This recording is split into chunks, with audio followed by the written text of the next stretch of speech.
Nintendo has finally pulled back the curtain on Tears of the Kingdom.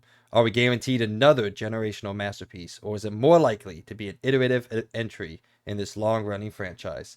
Let's talk about it.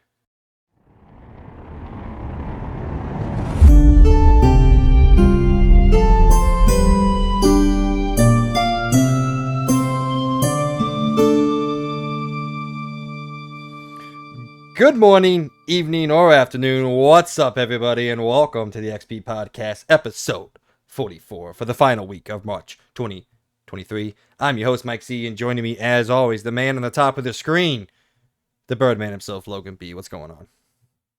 What is up, everybody? Very exciting week ahead of us. Kind of. Well, I mean, it hasn't been super long since we last recorded, but we do have some news to give out today. I think actually quite a bit, surprisingly. But yeah, no, a lot of exciting things to talk about. And yeah, I guess we should just get right into it. Other than I guess, how was my week? It was pretty good. Today I got a raise at my job, so that's very good. That's exciting. Yeah, $2 raise, which is kind of insane. I didn't expect it. I was beyond surprised. I thought I was going to get fired today. So why? Well, because my boss made it. I swear, I think bosses love to do this to make you just think you're gonna get like fired, because he's like, hey, I'm gonna need you to come to the office, and I'm like, okay. And then I'm like, he's like, sit down, shuts the door behind me, and I'm like, okay, just tell me I'm fired. Like, just tell me, man. Like, if you're gonna let me go, just tell me. Like, don't do this whole spiel. He's like, so me and your manager were talking, and I'm like, why you gotta talk like this? Like, you just let me go. Just let me know if you're gonna fire me. And then he's like, so we're gonna give you a $2 raise. And I'm like, I literally, my eyes, I was super tired already, and then my eyes just like widened. I was like, really? And he's like, yeah, we're gonna give you a $2 raise. You know, your manager said you've been working really, really hard. And he says he doesn't even like really need to tell you what to do. You just know what you're doing. You're doing a great job. So yeah, we're gonna give you $2 raise. And I'm like, okay, all right. And he even gave me a handshake and everything. I'm like, all right, what a morning. Well, that's awesome, man. Insane. Yeah, I was blown away by that. Especially the fact that they told me they appreciate me, which they've never done. So that's always nice. That was very surprising. But yeah, that was a pretty good end to this week, because I'm not gonna lie, most of the week has been really boring. Other than gaming stuff, that hasn't been so boring. But yeah. So how was your week? Good. Like you said, short. For information out there. That's starting off great. For information to the audience out there, we are recording this a couple days earlier than we usually do. I am heading up to that man's house and my family's house. Gonna put together his a PC. Exciting times. So next time you guys hear us, he'll be running on a brand new computer. Hopefully, there it is. Hopefully he's excited. Hopefully nothing fails. Hopefully it all works out well. It usually does, but if anyone's put together a computer or worked with computers, sometimes things happen, and it's no one's fault really. So let's hope he doesn't have any bad components or anything. Cross our fingers, hope to die. I've never understood that saying. So. Yeah. Cross my fingers, hope to die. Why is that the saying? I just thought about it. Isn't it cross my fingers? Well, usually isn't like crossing your fingers behind your back doesn't mean it's true. But no, the saying is cross my fingers, hope to die, stick some needles in my eye. Isn't that the saying? Think so. That's the most messed up saying ever. You hope to die, and if you don't, stick some needles in your eye? It's got to have some sort of basis somewhere in mythology or something. Anyway, other than that random, Okay, here we go. Alright, just popped in my head how effed up that saying is. Okay, wait. Oh, dang it. Why did I have to... No, okay. Attest to the truth of something. Solemnly assure someone that the truth has been spoken. That's basically what it means. That doesn't help me at all. So basically just telling people that that's the truth. So, like, I don't know. So like... I'm going to have a PC by Saturday. Cross my fingers, hope to die. You know, like, right. I guess that's how it works. Whatever. we're probably getting canceled at some corner of the internet for saying that we hope to die or something. I don't know. To YouTube out there, we're perfectly fine. YouTube just demonetized us. Yeah, We we don't even monetize each other anyways, but we love each other and our yeah. lives. So, but anyway, Yeah. my week's been fine. I do have a little bit of sad stuff when we get to the rundown, but adulthood got in the way this week, so that is what it is. But other than that, yeah, a very exciting week. Actually, a news story popped up right before we sat down to record it, so we'll bring it to you live as it happens, pretty much. If we do miss out on anything, if anything happens Friday or Saturday that we're not able to talk about, we'll get to it next week's episode. Like I said, it's just got to record early because I won't be here. So I guess we could have, no, because you don't have a PC yet. When you do have a PC, we can record in the same room. You have that fancy Yeah. camera. I do, and all I gotta do is just move it around. Yeah. So, we're speaking of. Yeah, there it is. Yeah. This is my good old. Oh wait, wrong one. Wrong one. This is my Mandalorian helmet. There you A little go. set piece. As you can see with what Mike's got back there, he's got himself a little Zelda action in the background. Little Zelda Nintendo setup. We're talking about Zelda this week. We'll get into that. That's perfect. Yeah, well, I'm trying to stay topical with my displays.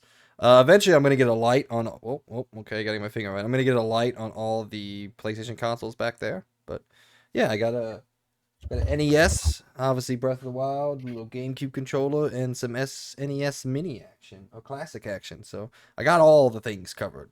Well, I guess not. I don't have a GameCube, so... Yeah. I got a Wii U in the attic, because that's where it belongs, but... All right, let's jump into this week's episode proper. Like always, we start with the question of the week, or this week, questions of the week, because there are, in fact, 2 of them. All right. Dos. Unos. Dos. All right, number 1. Very short, very simple. Mr. Birdman, what is your perfect game length? It's a difficult one because I feel like it really depends. I would probably put more of like a certain range, you know. I think the perfect length is from, well, I don't know, it's difficult. I would say 15 to 30 is probably the perfect length. That's a in my pretty big opinion. range. Yeah, I was I know. I was But it gonna really say, just depends on the game. Like, like if it's like a single player, just you're going forward, there's no like a linear game. I would much rather that be like 15 hours because I don't think it needs to be a 30-hour game. Cough cough Last of Us Part 2. So like I guess Last of Us Part 2 has a little bit more openness to it, but still, I don't know. But like an open world game, I would much rather 30 to maybe even 40-hour game because I prefer that because it's big, it's open. They want to give you time for not only the story but the exploration and also side activities. And so that's like my perfect range in that too. But sometimes even 100-hour game is fantastic, like oh my Elden God, Ring and stuff. my eyes are So killing me. Hold on. sorry. No, my eyes are... Oh my God, I'm falling apart over here, guys. They're dying now. My perfect game length is 20 to 25 hours. You mentioned the Last of Us Part 2, and it's something I was going to mention. That game feels about 5 hours too long in its Yeah. story and how big it is and all that. And it feels about 5 hours too long. But you look at something like what we just play or are currently playing, Resident Evil 4. It's about 20 to 25 hours long, depending on how you play it. I've heard people say I would that... say more like 15 to 16. All right, well, 'Cause that's how- I'm 15 and a half hours in, and I'm nowhere near Yeah. the end, so spoiler alert. That's fair. But most of my playthroughs, no matter how much I know Resident Evil 4, most of my playthroughs are north of 20 hours.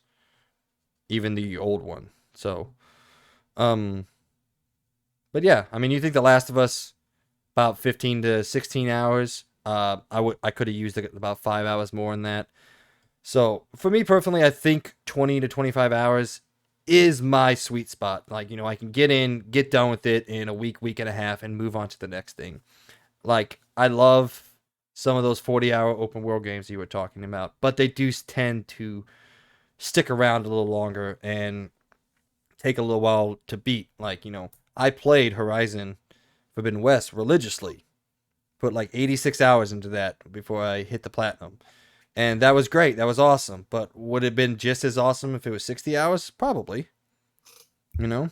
And the story itself is, I mean, you beat Horizon, the first one, in 25 hours. I still don't know how you did that, but you were actually unmuted and then you muted yourself. 24. I don't know how I did that, but yeah, 24 hours is how long it took me. I have no clue.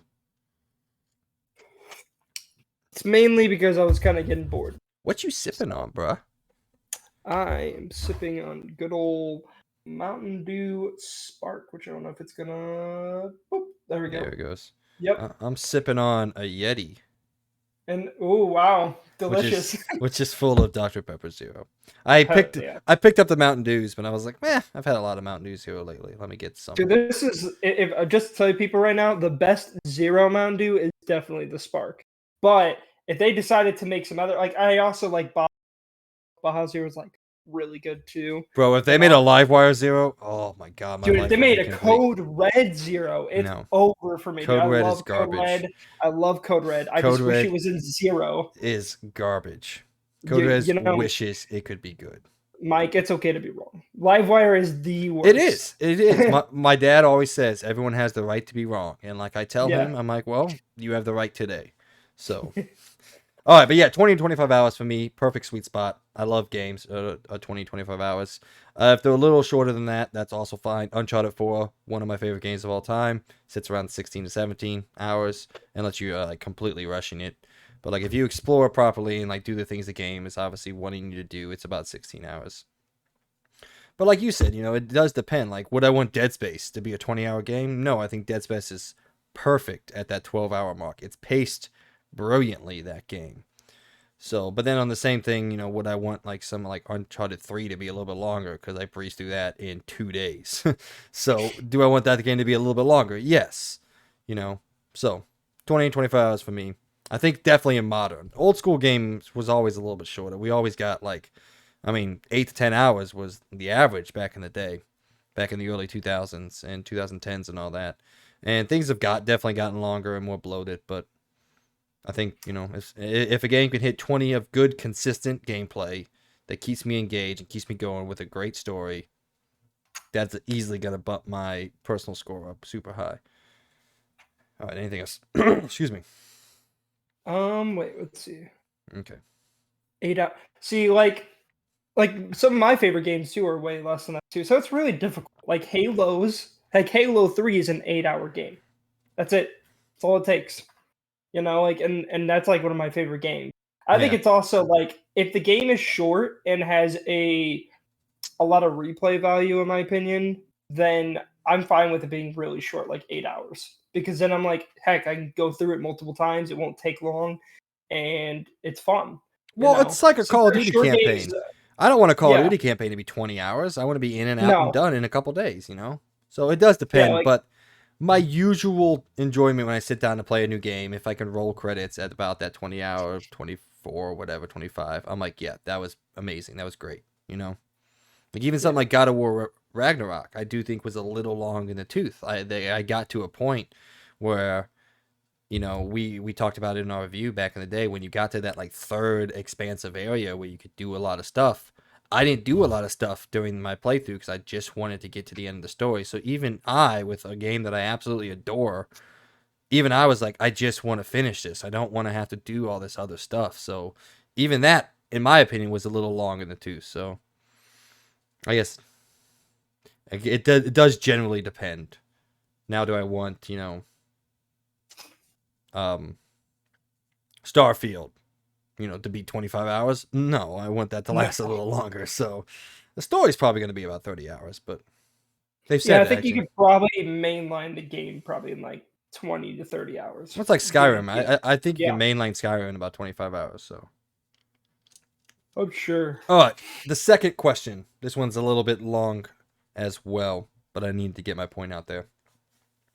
With Horizon's DLC, The Burning Shores, and Elden Ring's The Shadow of the Erdtree coming a little more than a year after the launch of the game, and Cyberpunk's coming in closer to 3 years, how long is too long for a DLC to get released for single-player games?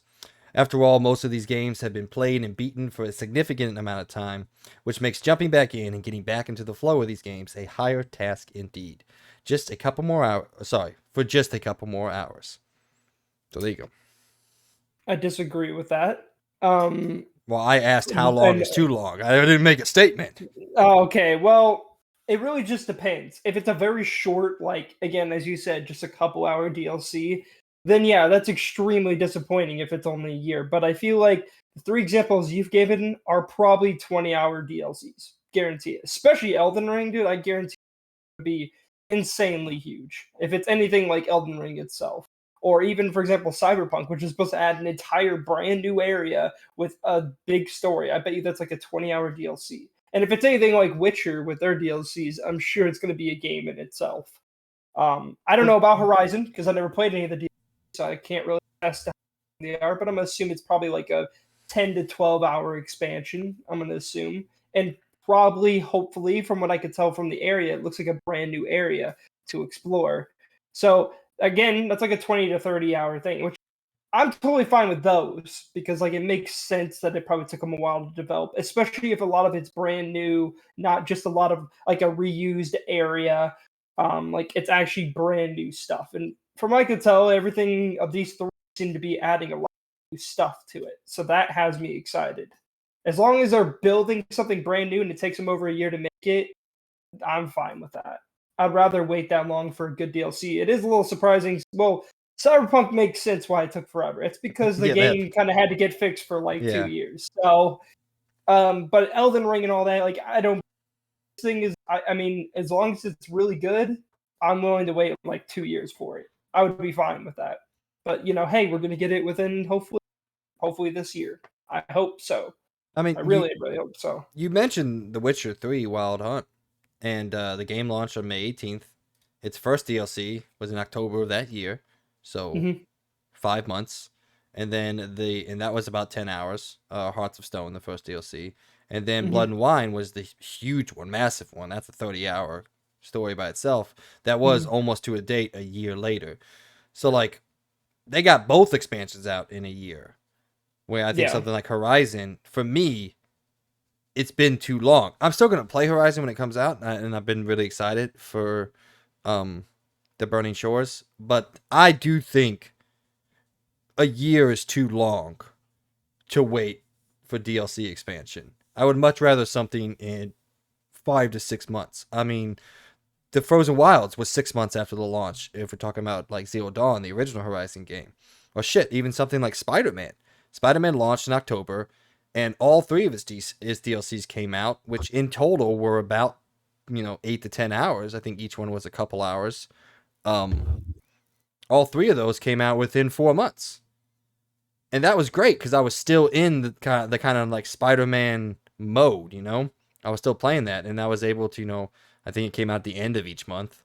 They were a month in between them, and boom, boom, boom, got it done. Moved on to the next thing. Because that's mostly what I want to talk about is, these developers have to develop these DLCs. Obviously, they don't just it's not AI making these yet. Might be shortly, but talked about that last week. But Yeah. these things still have to be made, and I guess while DLC is fine and great, I kind of would rather them make some smaller DLCs, just some additive stories here and there, and then go make a sequel. Like Blood and Wine was awesome, but if we could have cut that out and gotten another 6 months of development time on Cyberpunk, probably went to launch the way it did. Yeah, I mean, again, I don't know. It really just depends on the game because, like Elden Ring, dude, like I'm still going and I'm still finding brand new stuff in it. So it's like that game's a bit of a different beast. Like that game has so much content that it basically like are built in with what most games would consider DLC. So I'm fine with Elden Ring taking. I'm fine with that. I'd rather them take their time and actually build something really good. Um, Again, I can't attest to how this new Horizon thing is going to be, but from what I could tell, the other Horizon game had the same problem where they took forever to release their new DLC. I think didn't you see it was like over a year No, or it was something like six that? months. 6 months. Okay. Well, you didn't even play that when it was 6 months. I did not, but that's Yeah, because I was busy doing something else. that's fair.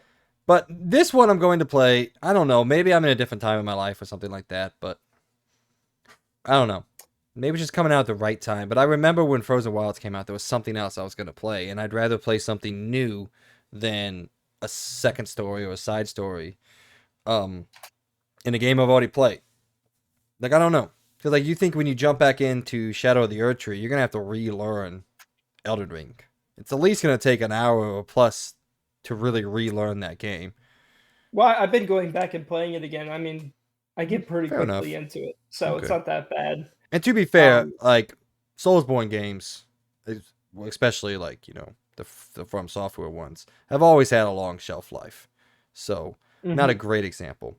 I just think I'd rather them get out their DLCs a little quicker and move on to the next one. Like But while I'm excited for Burning Shores, I'd rather Horizon 3 come out a year earlier than a year later because they were making DLC for the game.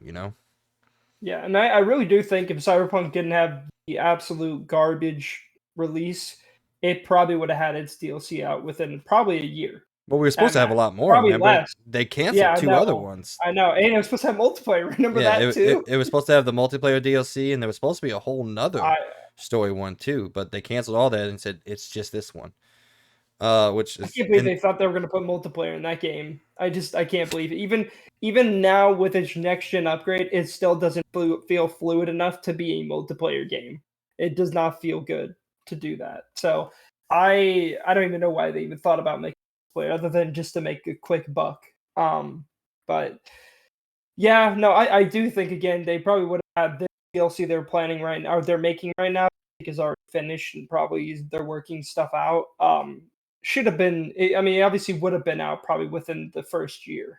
But I am surprised about Horizon unless they're adding a ton of new stuff. And if they are, that's fantastic. If everything is like built like with a lot of brand new stuff, obviously stuff's gonna be reused. That's with everything. Even when brand new games come out, they reuse certain things. I mean, it is a That's not whole a new big deal. area. As you guys have heard from us plenty of times, we don't care about that stuff. It helps with development. Every game reuses assets in some way or form. Even Resident Evil 8, for example, or Resident Evil, for example, fruit from Resident Evil 8. So it's like again, like who cares? Like if it makes things easier, then really give a like, oh no, that fruit was used from Resident Evil 8. I'm so upset.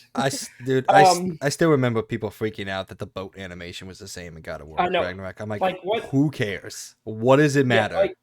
like that's only a portion of the game. Like you're not even really paying attention to do your objective. Like who cares? No one, other than you. Probably the very short amount of people that actually care about that.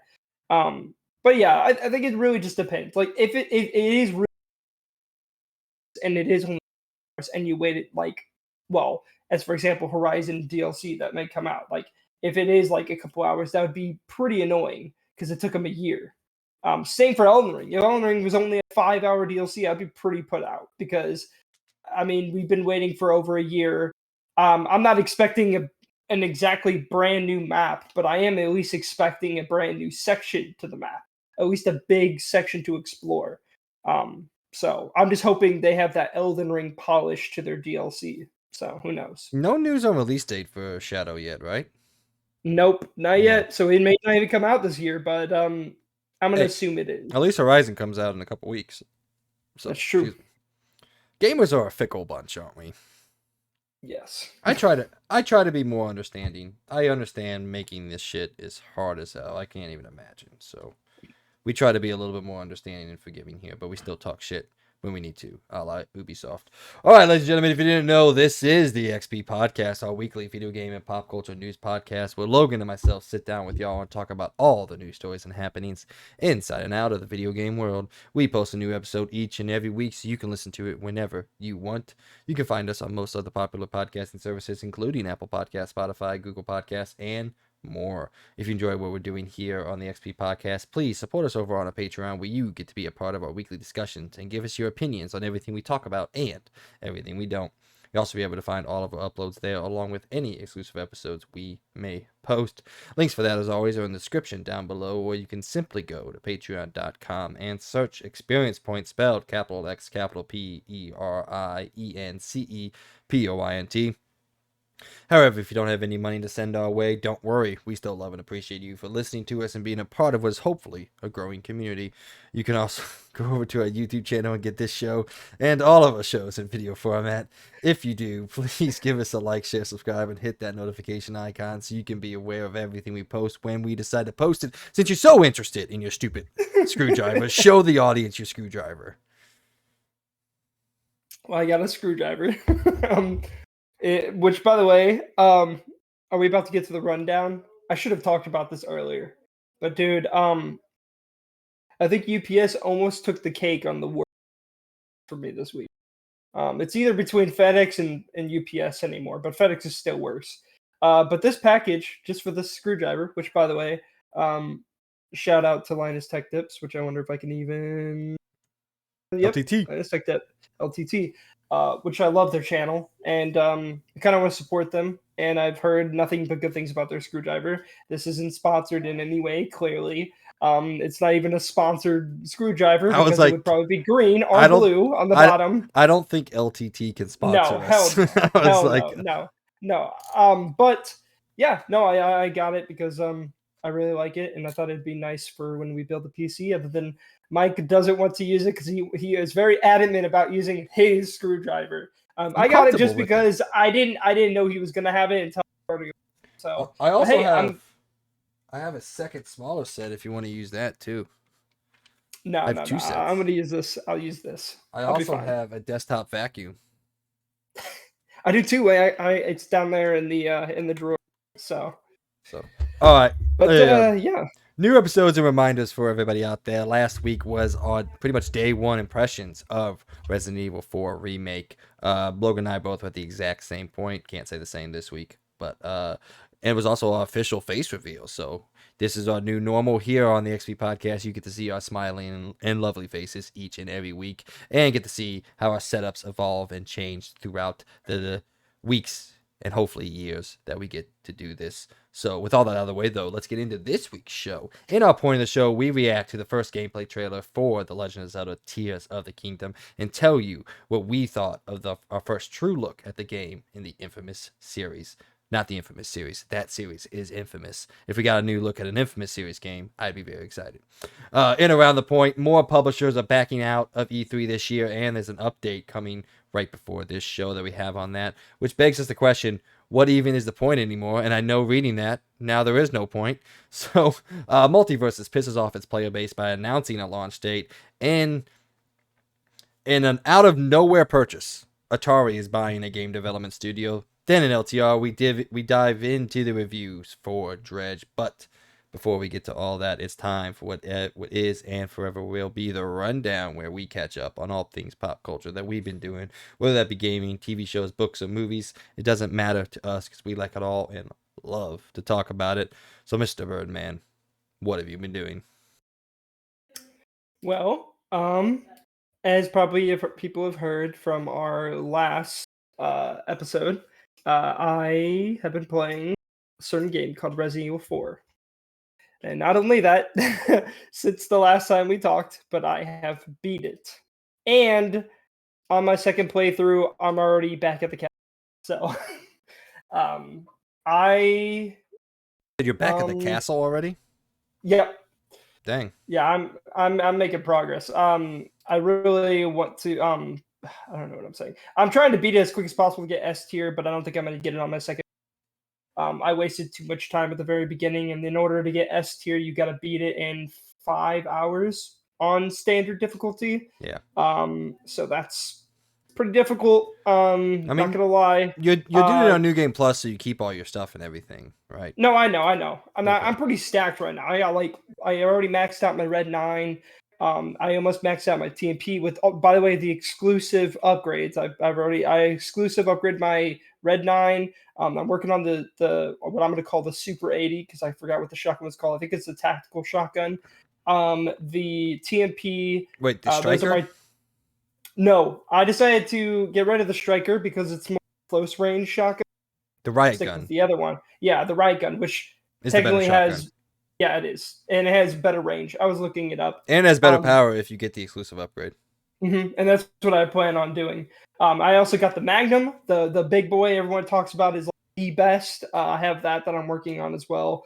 And then I'm trying to unlock the unlimited ammo RPG, which is 2 million. 2 million. So that's going to take me a little bit of time to get. Yeah, no. Just spoiler alert. I'm going to say I'm really having a great time with it. And also, oh, stop calling me. I want to say sorry. Oh yeah, here it is. for I how forgot. they- I forgot where you're going I- with this. I'm so upset. Okay, guys, I actually am really sorry. Okay, so here's the thing. Here's the thing. Let me explain. Let me explain. And I will admit I was wrong. I don't know why I was complaining so much about the rain, because when I last played, I don't know why, but the rain looked really, really bad before like the fifth chapter began. Like when I was going to the church, for some reason it did look bad. But then literally when I started playing, right after we recorded, and I did all this thing about rain looks so bad, it didn't look bad anymore. Like it actually looked really, really good. It seems like the whiteness like went away. It's not as noticeable, and I don't know why. So I'm just gonna say it's user error or something that I don't know. I don't know why, but I'm telling you right now what I did see. It did look bad at first, and now that I played through that entire chapter, it looks way better than it did when they showcased it. And again, I don't know why. I don't know. I don't know. So I was wrong. Do you And think I admit it. maybe you were just kind of looking for a fault? Maybe I was just focusing on it too much, because again, I'm through my second playthrough and I didn't notice it when I got back to the church again. So again, I was just heavily focused on it. So I was wrong. I'm sorry. I'm sure people heard that and they're like, "What the hell is this guy talking about?" It clearly isn't bad, and I am wrong. So yeah. Um, but yeah, no. I'm having a great time. Uh, I will say I do have one problem with the game that I'll say for the review. But it's mainly just about the unlocks that I have a problem with. I don't really like how they're doing it. It's kind of frustrating, and yeah, I'm not a big fan of it, just to say the least. So, but other than that, I hope Mercenaries does something really exciting. Again, there's not really as much as you think to unlock in this game. And most of the things you unlock are through professional mode, which, by the way, if you want to unlock anything in that mode, you can't do it in New Game Plus. So basically, what Capcom says is fuck you. Because, like, you just can't. You literally can't, you can't use any of your weapons straight up, start from the beginning, full basic loadout, everything with professional mode, and you have to beat on S tier mode to unlock all the good stuff in the game. Literally all the good stuff, all the exciting stuff, you have to beat in professional mode, no New Game Plus, and you just have to go straight through it. So, yay, that sounds fun. I mean, that's what. It's kind of disappointing because it's decided to get, and to see that it's literally strictly stuck behind that mode, and you can't do it through New Game Plus, really frustrates me. Like, you have New Game Plus, let the people beat on New Game Plus. Like, what is it hurting you? Is it hurting your feelings, Capcom, to just allow people to play the game with New Game Plus? Like, let me unlock the unlimited ammo RPG and just smooth my way through professional, just so I can get the things I want. I'm not a big fan of it. I'm not. Like, I just feel like that's a very old way of unlocking things day, and I feel like you could work a way out of doing it. If people want to play professional mode with no upgrades, great, good for you. That's awesome. But I don't think you should force everyone else to do that. I'm not a big fan of that. So I haven't played professional mode, so I don't even know playing it on standard again. So I'm gonna try to max out all my weapons and stuff. And then I think you could still, if you beat it on S tier with New Game Plus with, as long as you don't use any bonus items, they said, I should be able to still get something out of it. So I'm just not a fan of the whole professional mode thing. I just think it's kind of dumb. But I mean, we'll see. Hopefully, mercenary modes will have some cool unlocks too that you can get in the game, which I really hope so. Because I'm not gonna lie, cosmetically too, there's like barely anything to unlock compared to Resident Evil 4 Classic. Like, I was expecting to see the RPD outfit. Nope, that's not in this. There's like, what, if you don't have the deluxe edition, I think there's literally I think there's like 1 or 2 or maybe even 3 outfits you can unlock for Leon. That's it. And then Ashley, you can unlock like 2, I think. That's it. Yeah, That's all well, they have. they That's added kind of lame. they added the accessories that come with different bonuses and all that. Like I know the antlers give you infinite ammo on all your weapons, no matter what they No, are. no, that's the cat ears. The cat ears. Okay. Antler is for the melee damage. Okay. You can do Okay. more melee. Yeah, I, yeah. I haven't looked at all that yet because I just don't want to. But I will say that's all the Resident Evil games, man. They always make you beat the game on the hardest difficulties to get the coolest stuff. They ask you to And master the game. I wouldn't have a problem with that as long as you let me do it. And like that's the point of it. It honestly adds progression that you're building up all your weapons. So you should be able to go to professional mode, use all those weapons you built up, and try to get that S tier rank. That would be more exciting. It would still be a challenge because I'm sure professional mode is really difficult. Well, not with And the even with infinite, max out, not with an infinite ammo no. RPG. Okay, well, okay, at least not allow that, but at least allow. I don't know. I need to look again because I've been seeing mixed things on this, but I don't even think you can use New Game Plus weapons. I think you have to start fresh and get S tier in order to get the at least the cat ears, which is I want to unlock because unlimited ammo is always something exciting to unlock. So I don't know. I have to look it up, but from what I could tell, it said bonus weapons, and also some people said you can't even do it in New Game Plus. So I'm not sure. I may have looked that up again, but if that is true, then yeah, I don't really care to beat in. Like I'm good. Like I don't want to start fresh again. The point of me beating the game was so I could do it in New Game Plus, not to do it fresh again. I don't think a lot of people care to do that. But again, it's whatever. I'm excited for Mercenaries mode. And again, that's like my biggest gripe about the game. So just to say that, that's my biggest gripe. That's not much to really be upset about. So I'll have more to say whenever we get to the actual review because I don't want to ruin everything. But again, I'm having a great time with it. I really, really had a great time beating it my first go through. There was definitely some very difficult parts toward the end of the game, especially the regenerators. Oh god, dude. I was excited for you to get to them. Dude, those motherfuckers suck. They sucked in the first You're gonna be really happy about a boss fight that supposedly got a lot better since Resident Evil 4 Classic. And that boss fight's fucking difficult. Yeah, the Jack Krauser fight. Jack Krauser. That wasn't that difficult for me. Well, I did die once. Well, I know that one is massively updated from the original one, but I'm looking here and it says features of professional mode, no autosaving, obviously. Pairing window is limited, and all weapon modifications will be available from the start. Really? That's what I'm looking at here. I don't know. Oh, so you just have everything maxed out? It says all weapon modifications will be available, so I think you still have to earn them. Well, I don't know. Wait, It says all weapon modifications will be available from the start. So Ramon Salazar is the one that they updated. That was actually quite difficult for me. It took me 3 or 4 tries to beat him. Because he supposedly in the original game he just stands in one place. Not in this one. I'll tell you that for a fact. I don't want to ruin it for you, but it's you mean like because he becomes like a big spoiler alert, I guess. Hold up, skip ahead a couple minutes. He becomes a big monster in the original one. Yeah, he does in this too, but he moves. I mean, I guess I don't know. From what I heard he was pretty disappointing. Again, I am going to be playing the original on my VR headset back there at some point. So I will be going through and playing the original. I know it won't be the exact same way because you could technically move and shoot even in that version. So I'm not hitting the OG of OG ways of playing it. But I am excited to play it in that way. But yeah, I've been talking a lot. I just want to say it is really good, though. I've had a lot of fun with it. I'm clearly very addicted to it to the point I want to beat it again, and I probably will beat it a third time through. So, yeah. Yeah, and apparently I just hope that mercenary mode adds a lot more things to unlock. I'm gonna assume it will, but who knows? And apparently, they give you a crap ton more ammo in professional mode. So really, that's what I'm seeing here. Yeah. But the enemies are just generally tougher.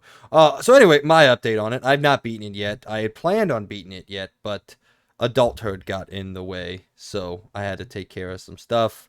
Had to get the yard mowed, had to get the yard cleaned up, all picked up. Then the lawnmower wasn't working, so I had to fix the lawnmower. Then a storm came through and destroyed our gazebo, so I had to take down the gazebo and rearrange the grills. A bunch of adult stuff came up, and I worked, Saturday, Sunday, Monday, Tuesday, so I didn't have all weekend to get through it and play it. But I am 15 hours and 50 minutes, I think. In chapter 12, I'm at the clock tower, if you remember where that is. Hmm. So I'm getting close. I'm almost done with the castle part, and the island part isn't that long. At least it wasn't in the original one. It may be longer here. I don't know. Um, but yeah, simply, I mean, my opinion hasn't changed. This game is fucking amazing, dude. This game, everything that it does is absolutely brilliant in my mind. Short of the unlocks, which I never really did too much of the unlock and the special stuff in the old Resident Evil games. I played through them a couple times, RE2, you play through the A and B scenarios and maybe you switch it up. I never went on to professional and tried to S rank and unlock everything the best I can. I never played them like that. But for those of you that out there that do play them like that, I know these games are hard and they're difficult and they're long platinums. And this one's probably even a much longer platinum than any of the other ones. But I think everything this game does is absolutely brilliant, and a lot of that is based off of RE4. Like the inventory system in this game is, bar none, the best inventory system in any video game ever made. It's so I agree amazing. with you. It's so, dude, I get so addicted to just moving stuff around. Now I know this game has an auto sort, which does it a lot better than I do. I don't mess with that because I'm very anal Well, would that be a kind of good word. ruins the fun of Yeah, it because it's like a puzzle. You're like you get like, oh, an ammo, your thing's full. And I'm like, oh no, I definitely have enough space. So you just like start switching all the weapons around, moving this there, that there, and then you have enough space. And yeah, it's really fun. And I actually do really like it too. Like I had a lot of fun messing around with it and moving stuff around and all that. It's great. yeah, and After you keep going on, I do have a little tip I want to throw out to the viewers okay. about the game too. And I don't know, it's just simply, playing through it again. I am taking my time. I'm moving fairly slow through this game. I've gotten pretty. I almost got every single treasure in the village. I missed by two, and I'm very annoyed that I missed by two. The castle one I missed more because I looked it up and there was a point where I was supposed to backtrack to do a couple things, and I didn't do that before I went to the clock tower, and the clock tower locks everything off. Same here. So Yep, that's what happened to me. there was some of the merchant missions that I have 3 of them now that I can't go back and do because I'd done every single one up until this point. Um, but now I do have not a problem, but another warning or shout out to people who are doing the mercenary missions. Um, Only go back and do the heavy enemy missions if you are stocked on ammo because they take forever to kill and they were Especially ruined. the big night, See, the freaking night one. I didn't go back and do that one because I had already done the dog one, and the dog one ruined my entire inventory for like the next hour, and I was like, Yeah. strategically trying to maneuver away from enemies to try to gain a bunch of ammo and everything back. Um, but yeah, I'll talk about it more in the review. But Resident Evil 4 is one of my favorite games of all time. It's been one of my favorite games of all time. The only game that I think beats it out is God of War 2018, and this game just proves why I felt the way I did for so long and why this game is so special to me and a lot of other people out there. I think it's just absolutely brilliant. Like there are very few flaws. I can nitpick here and there, like I can with anything. I can do that with God of War. I can nitpick on things, but the game is simply brilliant from the way it plays, the way it controls, all the minutia and the different ins and outs that you do with this game. The shooting range has gotten way better than it was in the first game, and I love the shooting game in the first game. I've gotten S on every single one. I'm going to get S on every single one. That's the gold trophy. That's one trophy I am going for. I'm not going for S rank hardcore. I'm not even going to attempt to do that. So, but it's just I don't know how many ways I can put it. It's simply brilliant. It is a absolutely fantastic video game. And the updates that they have made here continue to surprise me over and over again. One of the reasons it takes me so long because every time I go into a room that I don't recognize, I have to look up Hmm. if it's if it's like a revision or a completely new area because I wanted to keep track of what is the change because the way that they've redone things, like I said in our day one preview or last week, it feels so much like Resident Evil 4, but it also completely feels like a new game. It feels like an entirely different game, and there's so many different just small changes and revisions that are done here that just continue to surprise me every time I play this game. Like one of the biggest changes is the Nova Stars or whatever, the fucking bug creatures. You know, that whole Hmm. section has been massively redone in this game, and I think it makes it a lot more intuitive and a lot easier to get involved. For those of you that don't know, in RE4, instead of camouflaging like they do in the remake, which is I think a much more realistic way of doing it, um, in the original game they would just go invisible randomly, and it was really cool because you had to pay attention to like the footprints in the water or the movement on the ceiling, and you had to pay attention to where they are. But it's a very frustrating section of the game. That's a game I use my TMP every single time because I just fire at them. And I think the way they completely and utterly redone that section in this game makes it so much more approachable and so much more realistic from the terms of how the enemies how the enemies react and like what their powers are and the way they interact with the world. I think it's so cool because like it forces you to slow down and walk and like, oh look, there's one right there. They're not hard to spot, I would say. Maybe for a younger audience, they'd be hard to spot. But I think they're cleverly hidden enough, especially some of them are tucked around corners that you think you're safe and then you just run around a corner and he jumps out at you. Um, but yeah, man, overall, this game is absolutely brilliant, and like, there's no if and or buts about it. Resident Evil 4 remake makes a masterpiece a better video game, and there's only so far up you can go. And I think this one is reaching for the ceiling and sometimes reaching through that ceiling for me. So I have nothing but glowing things to say. Like I said, there's small nitpicks here and there, but like we've talked about before, you can nitpick every single thing you ever engage with if you really want to, but I don't choose to do that in any meaningful way. So, nothing but glowing for me. It sounds like Logan has absolutely loved his time. I am interested to see or hear. Sorry, not see. I guess I can. I guess I can see, but also hear. All right. What your opinion is? Obviously, you never played the original. Well, you did. You never even got close to beating it. You've watched it No. here and Yeah. there, but playing it for the first time, experiencing what I think is an actually decently well told story. Like it's not, the most amazing thing ever, but I think for Resident Evil, it's probably the best story they've ever told. And especially in terms of character development and character growth, which we see a lot more of here in this remake, especially with Ashley. Ashley is almost a different character in this game from just the visual way she looks and the way that she acts and plays, to Luis, to Salazar, to Krauser and his backstory, to all the different characters they throw in this game and give such a detailed backstory for Leon and their characters.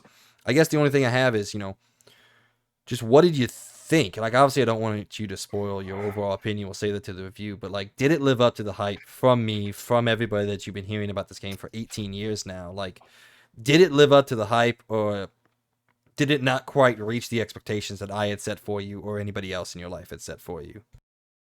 Beyond is all I gotta say. Um, I've always looked at the game. I'm like, okay. Like again, my backstory with Resident Evil, and I know this hurts some people, but I even watched another YouTuber. His first Resident Evil 2 was also 5, but I don't know if you ever heard of Mr. Matty Plays. He also his first ever Resident Evil 5, and for me, that was my first ever Resident Evil game that I have ever beat, and I was very addicted to it. And I think the biggest reason why it got me to play it was because you could play it with friends. And at that time, I had a lot of people I played games with. And so on 360, I would switch between friends at times, and we would play through the campaign. We would just beat it in one night. We would go through, beat the whole thing. We would run through all the game. It was so much fun. It was fantastic. It was a great time. And then I just never went back to play Resident Evil 4. I know Resident Evil is what kind of built what Resident Evil 5 did. But I just never did it, and I always kept pushing it off and I pushing will it off and say pushing it Resident Evil off. 5 definitely took it in the wrong. They took the wrong lessons Yeah, from Resident Evil 4, yeah, but that's fair. yeah, I get it. Yes, it is an iterative game. Well, especially the beginning section kind of really reminds me of Resident Evil, with the fact that like they throw a bunch of enemies at you really quickly, and you just kind of like it's very exhilarating that part of Resident Evil 5 because yeah, you're like in a village, kind of like Resident Evil 4, and then all of a sudden you're being attacked by this horde of I don't know what the thing was for Resident Evil 5, but they're a lot like the ones in Resident Evil 4. They're just basically very aggressive and they want to kill you. And instead of a chainsaw guy, it's a big dude with a freaking axe. So it's a lot like Resident Evil 4 in that aspect and how it starts. It's very exhilarating. There's a lot going on. You're rushed by a ton of Ouroboros. enemies.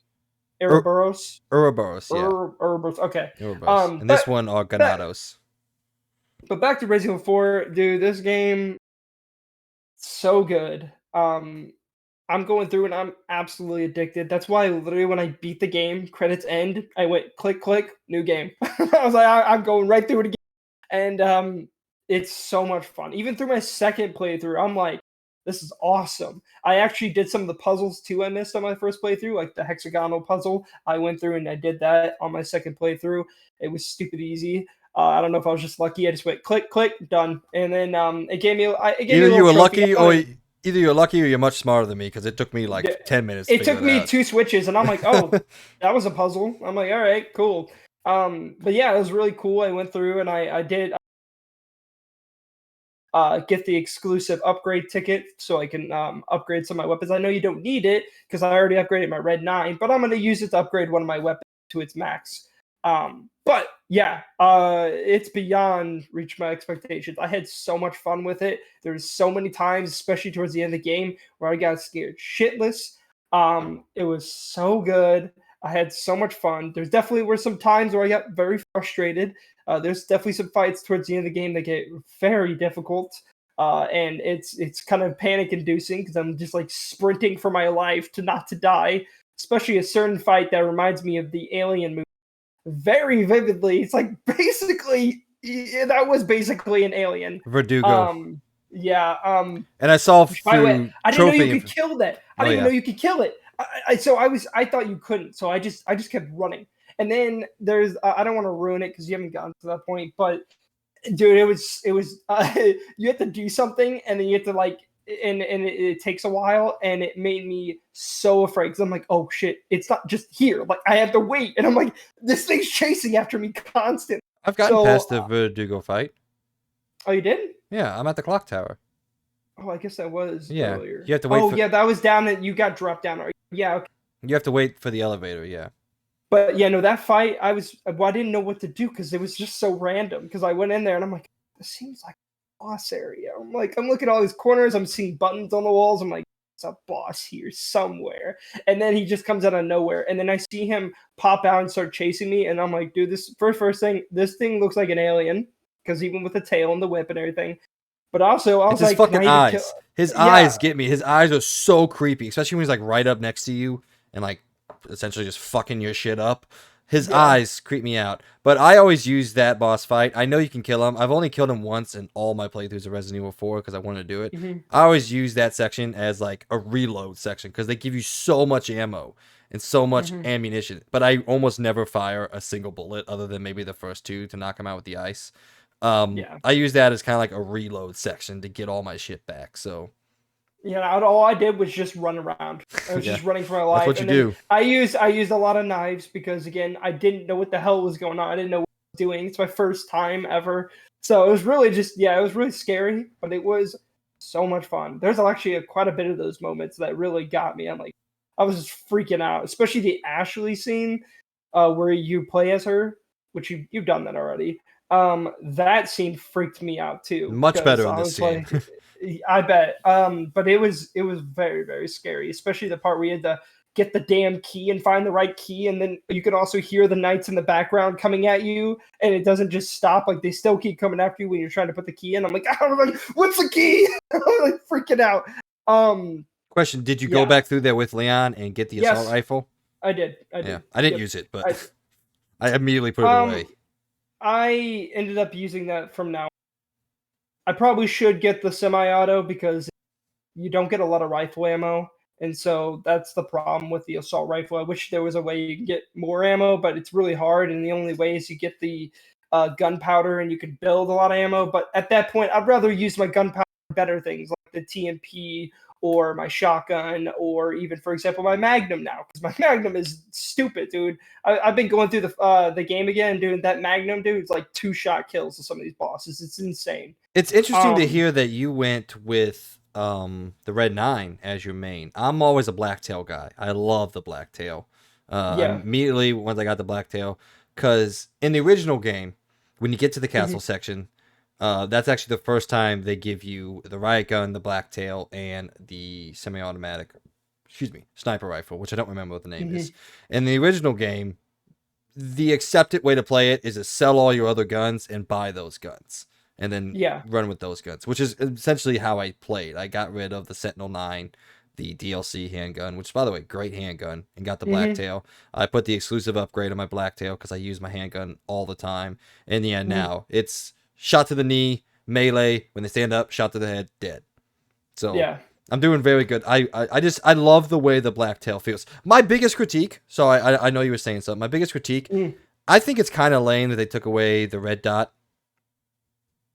I wish one thing they did when you beat the game, I was really expecting this, was that you would unlock maybe a little thing where you can, like, you get red dots on all your weapons. I was hoping that was going to be like an unlock. That's literally the perfect thing to unlock after beating the game. Because then all the people that love the game could get that back, and they just add that as like a little option or something like that. That'd be super cool. Not only was the red dot just cool to aim with in the original game, it also it was a way to like ground the mechanic of shooting in a video game instead of just having a crosshair randomly on your screen. Like the red dot was a way to ground the aiming in a realistic video game, you know? Because like it's all physically in the game itself. There's no crosshairs or anything just placed in the middle of your screen. So that's probably actually my biggest criticism that I can come up with, which again is just a nitpick. I just wish they would have kept the red dot in, and it honestly doesn't make any sense to me why when you unlock the red dot, it's only usable for like 3 out of the handguns. Like I can't put it on my Blacktail, which is kind of annoying. But I mean, I've gotten used to the crosshairs. I just wish the red dot was still there, you know? Yeah, that's actually one thing that really disappointed me was when I got that, and then immediately like, well, might as well. I can't even use it anymore. I'm like, well, that sucks because I was hoping you could use it on at least all the pistols, but you can't. But I mainly chose the Red 9 because everyone praises that gun. It's no tomorrow, and its damage is pretty insane. The only problem with it is, it's not the fastest when it comes to getting accurate shots.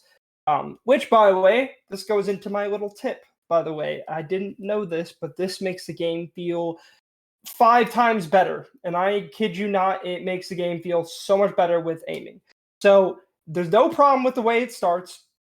Cool. You know, if you're good with that, that's fine. But let's say you're struggling. Maybe, you're struggling because the fact that when you start the game, especially in, the best way to do it is like when you start, it's already with it, the option is all the way down. So like when you aim above people, you're slow down.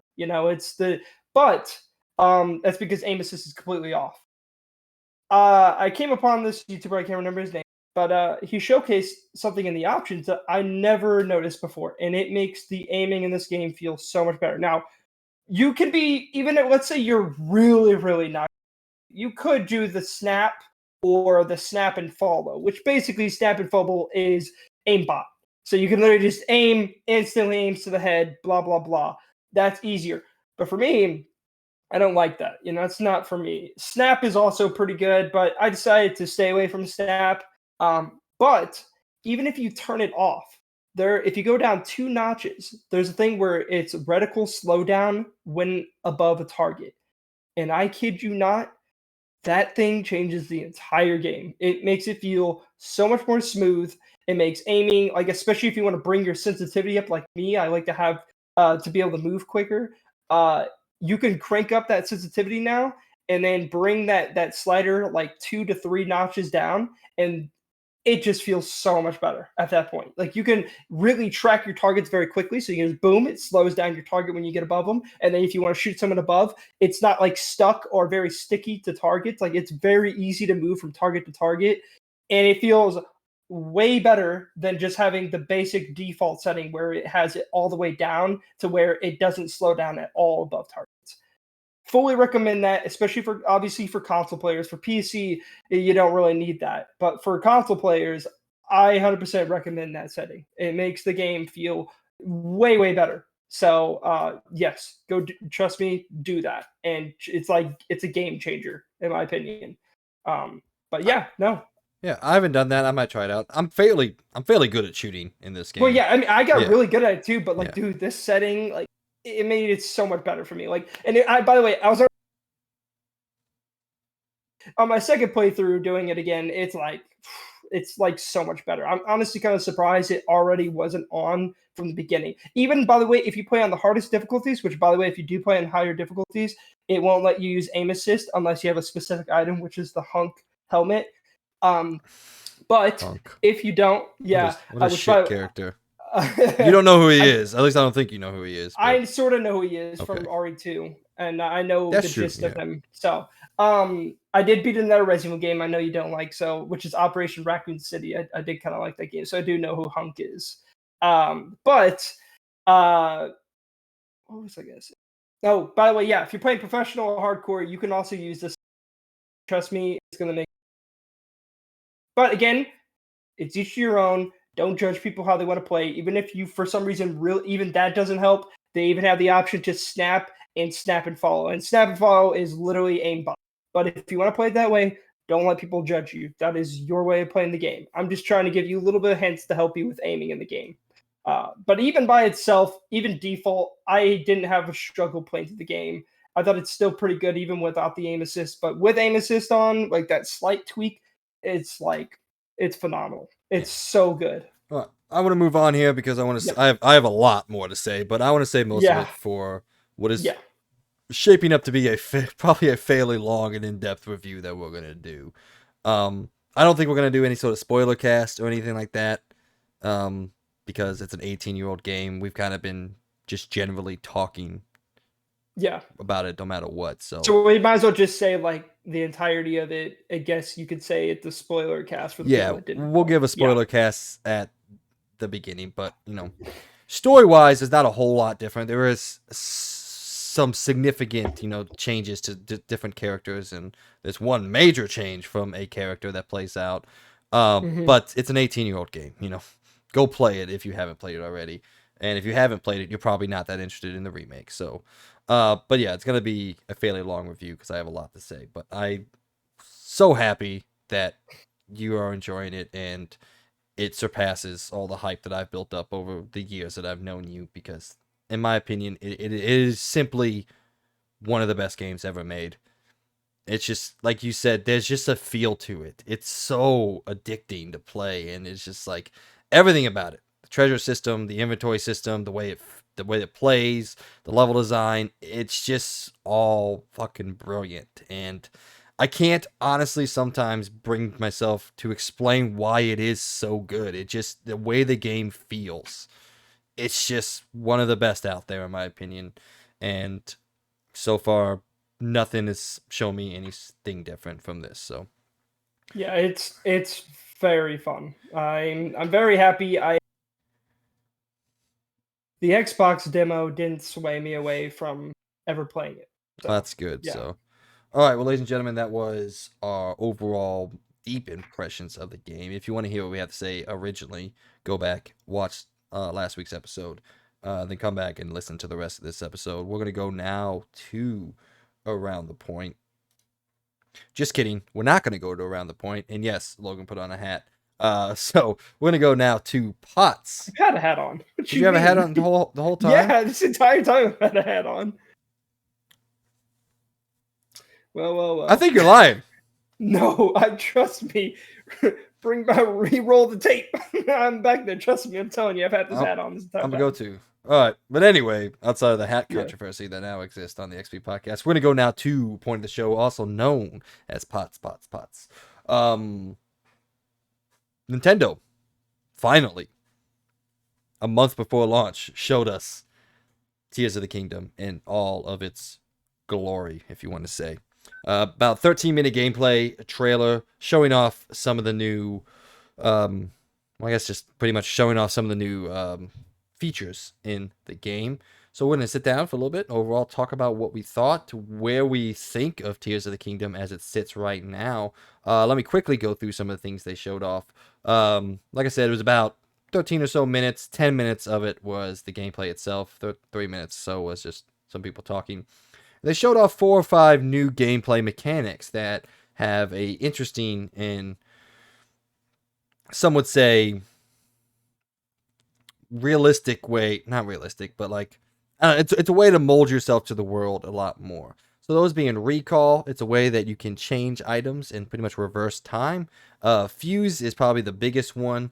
It's a pretty cool way, I think, in my opinion, I mean, it looks dumb, but it's a cool way to build your weapons out of the world itself. You can fuse together, you know, pretty much anything.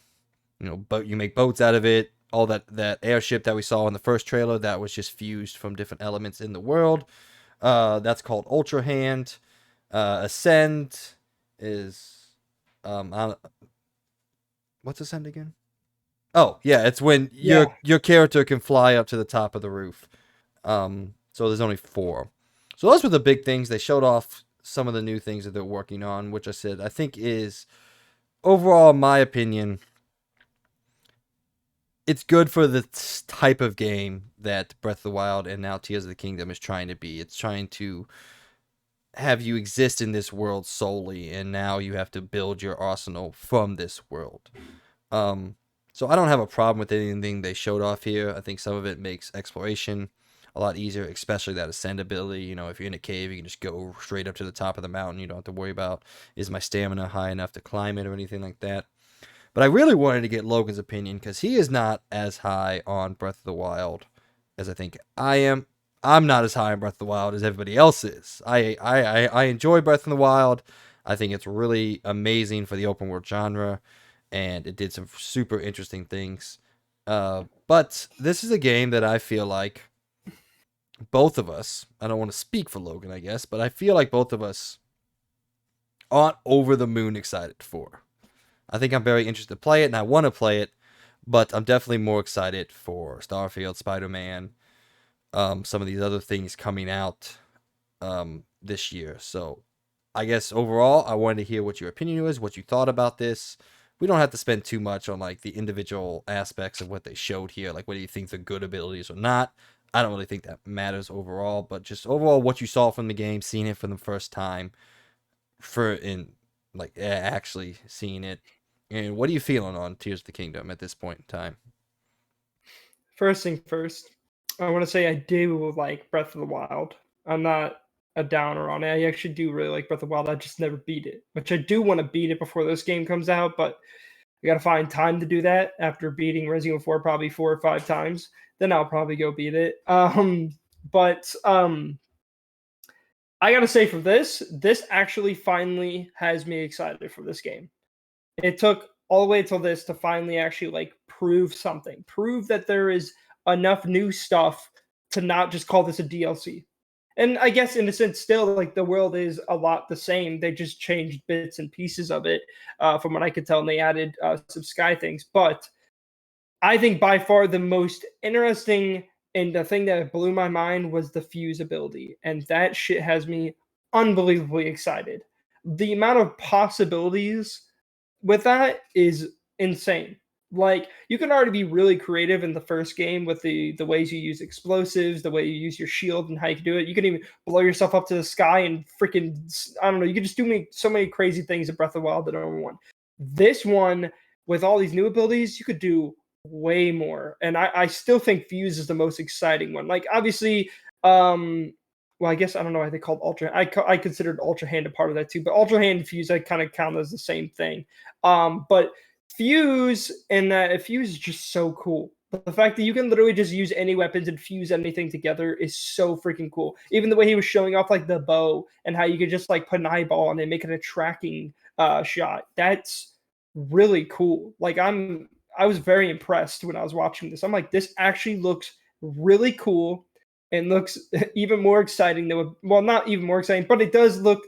I'm actually a little bit more excited for this game now, and even a little bit more excited than Breath of the Wild because of these new features. I love when games let you be creative, and this is very, very creative on the way that you can play the game, and I love that. It looks so Sorry, cool. random itch. Ascend is also very nice because in the game it can get really annoying sometimes in the Breath of the Wild, the normal one, where when you have to climb everything, you run out of stamina. This is basically their way of fixing that. Like, especially when it rains outside, you could just use Ascend if you're below it, and then boom, you're on top, just like that. Um, yeah, that's all. I don't have much more to say other than that you could just build anything with Fuse, which I think is so cool. Like how he showed how he built the boat and how he explained in that trailer all those vehicles that we thought that were just probably some vehicle that you got in the game. You build those. That's awesome. That's so freaking cool. Like I could just imagine the insane stuff people are going to create in this game. I mean, just imagine anything you could build. You could build a tank if you want. You could literally anything. That's crazy. That's so cool. Yeah, like I'm actually really excited for this game now. Like I'm very excited after watching this. This blew me away. I wasn't really sold at first because all they ever showed was a lot of the same that we've seen in Breath of the Wild. So to see these, I feel like these are game changing. Like they actually are gonna do some really big things for the game. So Yeah, I think overall, like I said, I don't know. From what it sounds like, you're higher than I am on Tears of the Kingdom now at this point in time. I'm still really excited about it. I don't know. I guess I can't really explain why, because it is Legend of Zelda. I love Zelda. I've played, not all of them, but I played a lot of them. But I don't know. It just. I really did like Breath of the Wild. I just need to beat it. That's just my problem. I stopped. In my I defense, I never said you did, but we're both Yeah. a lot lower than the majority. Like most Well, people. yeah. Most people consider Breath of the Wild the greatest game ever made, and I don't think that. I think it's I don't think that very either. great But I game do. / amazing Like game. if I had to compare it to a different game, I would probably say Elden Ring. In my opinion, I liked a lot more than this game, which I know may hurt some people out there. But I personally like Elden Ring more.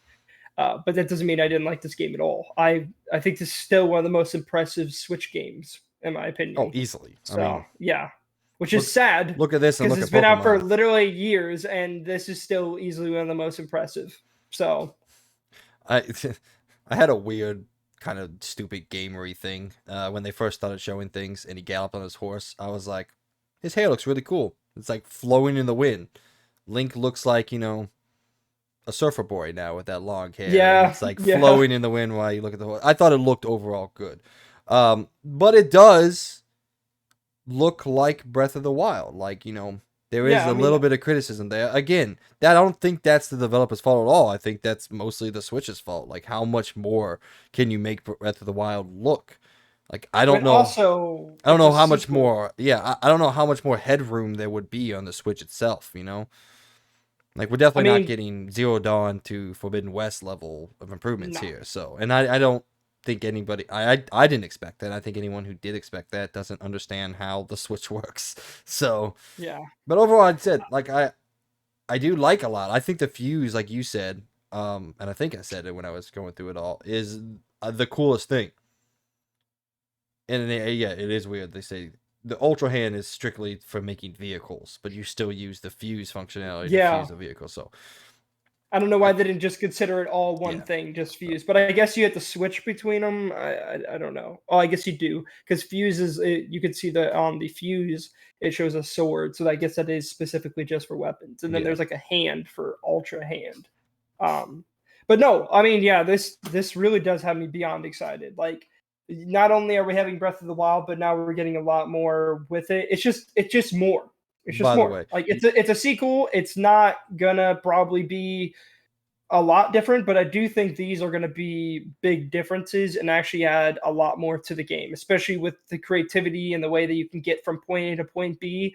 Just imagine the amount of things you can do with this. So, I definitely still feel like this is gonna suffer a little bit from the Ragnarok. oh yeah, no, you're going to Like get the people that are going to be like the Ragnarok thing. They're going to be like, this is the same asset from Breath of the Wild. It's well, a not shit just that. game. It's just They the overall like reception of it. This is probably still going to win Game of the Year, but by the way, side note here, you're not finishing Breath of the Wild. Star Wars Jedi Yeah, Survivor comes out April 28th, Redfall May 2nd, then Tears of the Kingdom May 12th. I got time. That's, I got time. you're Well, I'm not not gonna. playing Jedi. I'm not playing Jedi thing, so that's not going to be in my thing at all. So I I thought don't plan on you. playing it. I thought you. No, I'm not. I'm not going to be. I'm not going to be playing it I when thought you it said comes with out. all the fast travel and like everything, they're Yeah, fixing the but I problems didn't with it. even beat the first one yet. So like I'm missing out on so much story. It's so good. But and then Redfall, I feel like won't take long, and we'll be playing that together, so that'd be fun. But I don't know. Maybe I Maybe. probably won't even. I probably won't even get this game day one. Who knows? I I think the don't. only games I think the only games I'm truly gonna probably get day one. I think for the rest of this year, from what I can think of right now, is either well, Starfield comes to Game Pass, so I don't have to pay for that. But Spider-Man is probably be the next one. So who knows? Yeah, I don't think this is day one for me either. Not because I think it looks bad, even though I am weirdly like I'm not down on it. Like I think it's gonna be an absolutely incredible video game. Because when's the last time they made a bad Zelda? Spoiler alert. It was like Zelda 2 or the ones that came out that those weird anime inspired ones that came out on I don't know, it was one of the Sega consoles. I don't remember because they looked really dumb. Like they just don't make bad games, and Nintendo in general doesn't really make bad games when you look at like the big three components or four components. You got your Mario's, your Zeldas. Um, what else does Nintendo have? Donkey Kong, I guess, but they haven't made a new Donkey Kong game in a decade now. But I think what would have been wild is if they somehow got this game to run at 60, but obviously that is beyond out of the realm of possibility, I feel like.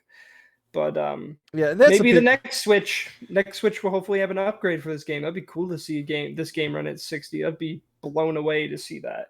Yeah. Um What do you think about kind of the world design with the floating islands and all that? Obviously, hopefully there's some sort of story relevance to that and why Hyrule is now splintered or broken apart.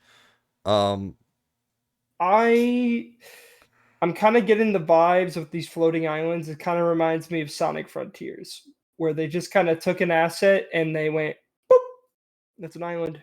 Like there's nothing showing how it's floating in the air. It's just there. Like it looks like an asset. They just put in the air and then it's there. That's how it looked to me. So not gonna lie, the floating islands were not wowing me. They that, they again give me hardcore Sonic Frontiers vibe where it's just boop pop just put there. Like it, at least put some like air under it to show that it's floating, but it's just there in the air, nothing to it, no showing how it's floating in the air. It's just there. And it looks kind of ugly. It looks like someone just put an asset up in the air and said, "That's a floating island." There's nothing showing how it's floating. It would be more exciting if they showed how it was floating from below it. That's what I think of it, at least. Because it looks very bland. It just looks like they're like, shit, guys, we're reusing the map. We gotta add some differences. Add some floating islands.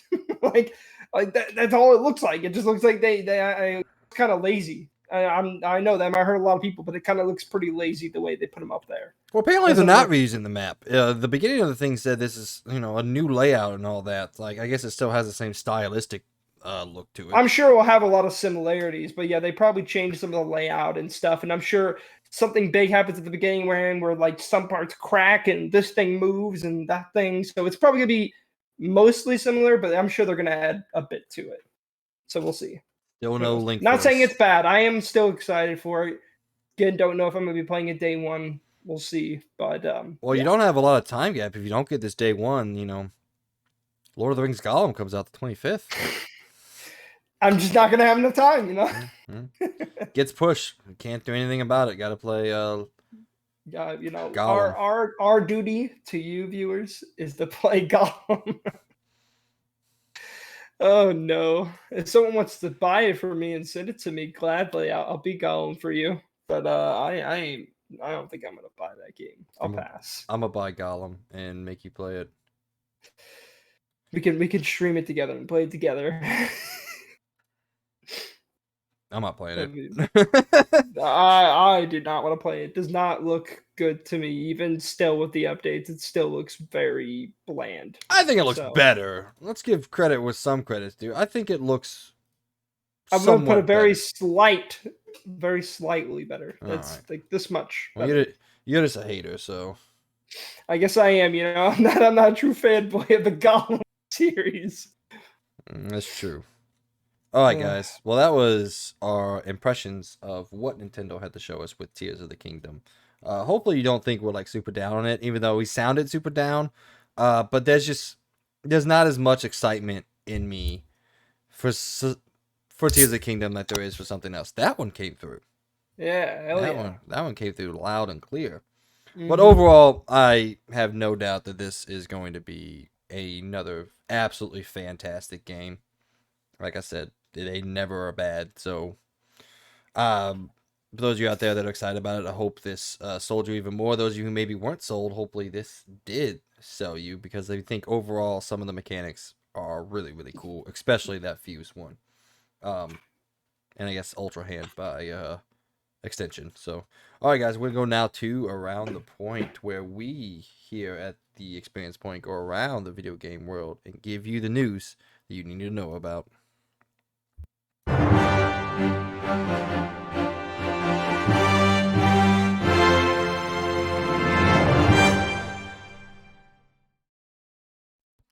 Number one on around the point. This one, I don't actually know how to order this because of the update that came out, but I guess I'll go in the order that the news stories came out. So, earlier this week, after previously confirming their intention to be at E3 as long as it's happening, Ubisoft has now walked back that statement and has announced that they will, in fact, be skipping E3 this year. This coming straight from Ubisoft, as reported by Video Games Chronicle. It says, I lost my place. No, Okay, yeah. E3 has fostered unforgettable moments across the industry throughout the years. While we initially intended to have an official E3 presence, we made the subsequent decision to move in a different direction and will be holding a Ubisoft Forward live event on June the 12th in Los Angeles. We look forward to sharing more details with our players very, very soon. So another one bites the dust. Along with that, even more, once Ubisoft finally said we out, even more publishers decided to run for the hills. Reading from IGN, this says concerns over E3 2023's future is continuing to grow, prompting more publishers to drop out behind Nintendo, Xbox, Sony, and now Ubisoft. IGN has learned that Sega and Tencent will also be skipping E3 2023 amid rumors that the promised triumphant return of gaming's biggest event may not happen at all. And the final update, the one that went live just before we sat down, it's official. E3 2023 has been canceled. Almost a year after announcing its return, the Entertainment Software Association announced today to its members that this year's Electronics Entertainment Expose, also known as E3, has been canceled. Two sources have confirmed to IGN that the organization announced the cancellation via an email sent to its members. The email said that while E3 remains a beloved event and brand, that the 2023 version simply did not garner the sustained interest necessary to execute it in a way that would showcase the size, strength, and impact of our industry. The ESA concludes the email by reiterating its commitment to advocacy work. It does not mention, however, undertaking the show again in future years. The VP of gaming over at ReedPop, the now owner of the ESA, had this to say, said this was a difficult decision because of all the effort we and our partners put towards making this event happen, but we had to do what's right for the industry and what's right for E3. We appreciate and understand that interested companies won't have playable demos ready, and that resourcing challenges made being at E3 this summer an obstacle that they couldn't overcome. For those who did commit to E3 2023, we're sorry we can't put on the showcase you deserve and that you've come to expect from BreedPot's event experiences. The final bit of thing that I want to read for you guys is this coming from the CEO of the ESA, so the direct owner of E3, Mr. Stanley Pierre Louise. He says, Several companies have reported that the timeline for game development has been altered since the start of the COVID pandemic. Second, economic headwinds have caused several companies to reassess how they invest in large marketing events. And third, companies are starting to experiment with how to find the right balance between in-person events and digital marketing opportunities. Those are the reasons he gave for this year's E3 being officially canceled. Once again, it feels like. So all that, everything kind of just steamrolled down this week. Ubisoft dropped out because of that. Sega, Tencent dropped out. So that's now five of the big players. Six of the bigger players from E3's past. I know we don't love Tencent here like we shouldn't, but they are technically a big player in the video game industry. And after all that happened, I guess they just didn't have enough to put on the show. So we talked about it a while ago. Every single year we have to ask ourselves, what is E3? Is it dead? It's dead this year, now officially. What is your immediate reaction seeing as this is brand new news to us? Um, this really doesn't give me any faith that it's coming back. This was supposed to be their year of coming back. I mean, what they haven't done it in like what 2 years, right? Or am I wrong? It's been 2 years. I think they did an online one in 2022, maybe They didn't. 2021. I don't remember. See, I'll that's look her the up. fact. I don't even remember when they last did it. And again, that kind of makes me think that I think this is the final nail in the coffin. If everyone else is just jumping out now, like I mean, for example, they don't even have the big two anymore. They don't even have PlayStation and Xbox. And then, Nintendo was going to give up a while ago. They stopped being with them for a while now. But the fact that Ubisoft, I mean, I feel like Ubisoft is now like the scraps. They're not going to be a part of it. By the way, for updated, Yeah, 2022 was canceled, and now 2023. So the last time it was officially held was 2021.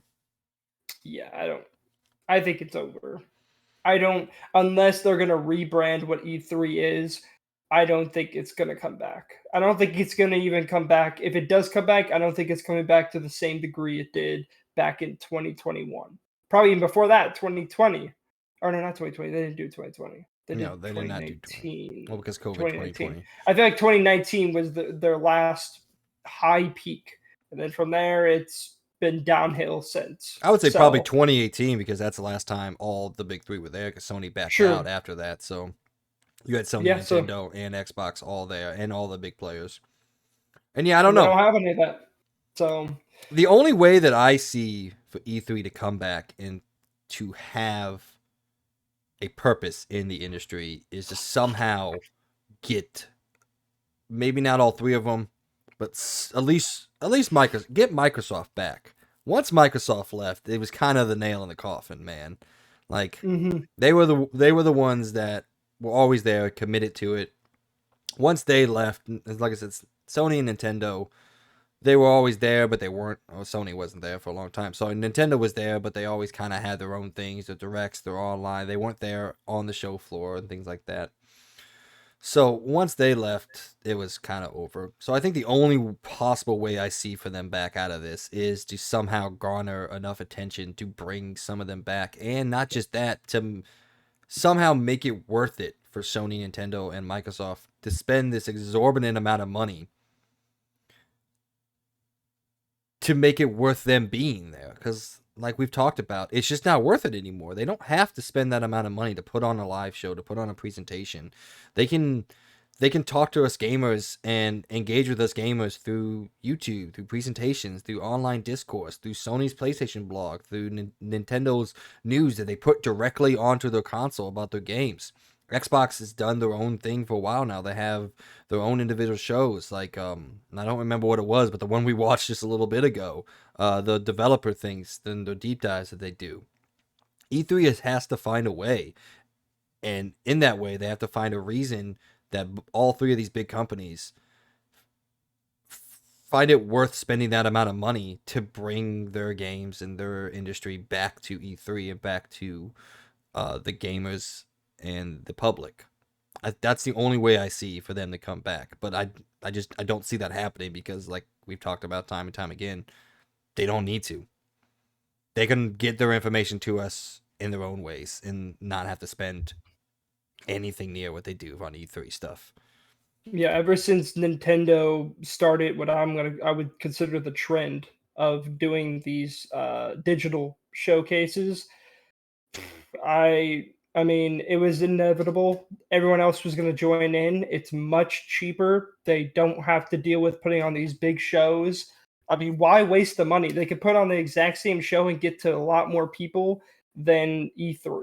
So, E3, yeah, they just need to find a way, maybe make it a big, just kind of like a future game show or stuff like that. Just make it a big expo for games in general. You don't need to focus on the big ones. Like Or maybe have a bunch of indie titles come in. Maybe have, I don't know, Unreal come in. They have a little showcase for a game or something. Like, they could do little things.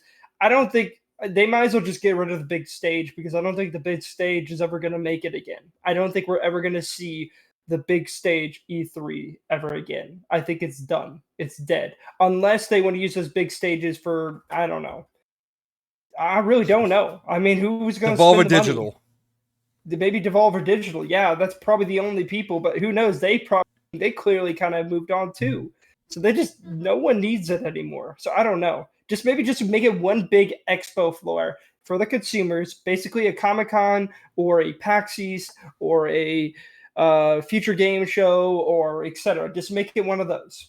Yeah, You know? maybe even just make it a celebration of games instead of like Yeah. a developer thing. Make it driven by the fans, because like, while yes, the companies probably won't come back because they can reach their fans in a multitude of ways now with the advent of live streaming and everything else that's coming along in the past decade or so. I still believe that audiences, if you make it a celebration of games and like, just hey, come play this with fans. Have a section for fighting games where people can come and just play Mortal Kombat and Street Fighter together. Or, obviously they're going to want a couple things to show off here and there. They're not going to get a lot from the big guys, but maybe they can get something from Ubisoft in the future. Maybe, Ubisoft said, hey, we'll give you a demo of Assassin's Creed here and there. But just make it for the fans, and the fans will be there. I believe they would.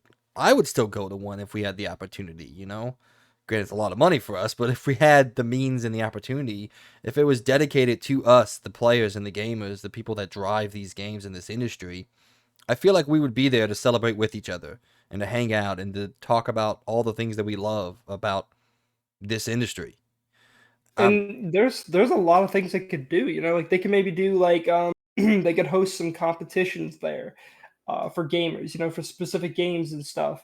And then a better example, if they want to use that big stage again, they themselves can throw an event at there where they ask everyone for if they need to drop any trailers, anything, etc. They're there to showcase them. I mean, Kind of like kind of that's what Jeff Keighley does. He has Summer yeah, Games that's pretty Fest much and exactly Game that. Awards, which That's exactly what they should do. I think is another reason why these companies don't see E3 as a necessity anymore. They can show up to the Game Awards, show one or two games, and bounce out, and then do their own thing. They have Summer Game Fest, PlayStation, for all of the secrecy that's going on over there and how much they don't talk. They were at the Game Awards fairly heavy. I think they showed off like 4 games. So they were there. They show that's the first time we saw Horizon DLC. Now they're not going to show off Spider-Man there. They're going to say that for their own thing. They're not going to show off God of War there. They're going to say that for their own thing. But they will give us some of this small stuff. And again, go ahead. go on. No, go. I was gonna say again, like, yeah, I think they should just basically do that. Do exactly what Jeff Keighley's doing. They just have a dude that they pick as their or woman or etc. up there, like announcing host. Yes, some kind of host up there, just announcing whenever new trailers. Like they're like world premiere, whatever. Don't do the world premiere. Or no, wait. World premiere. The normal whatever crap.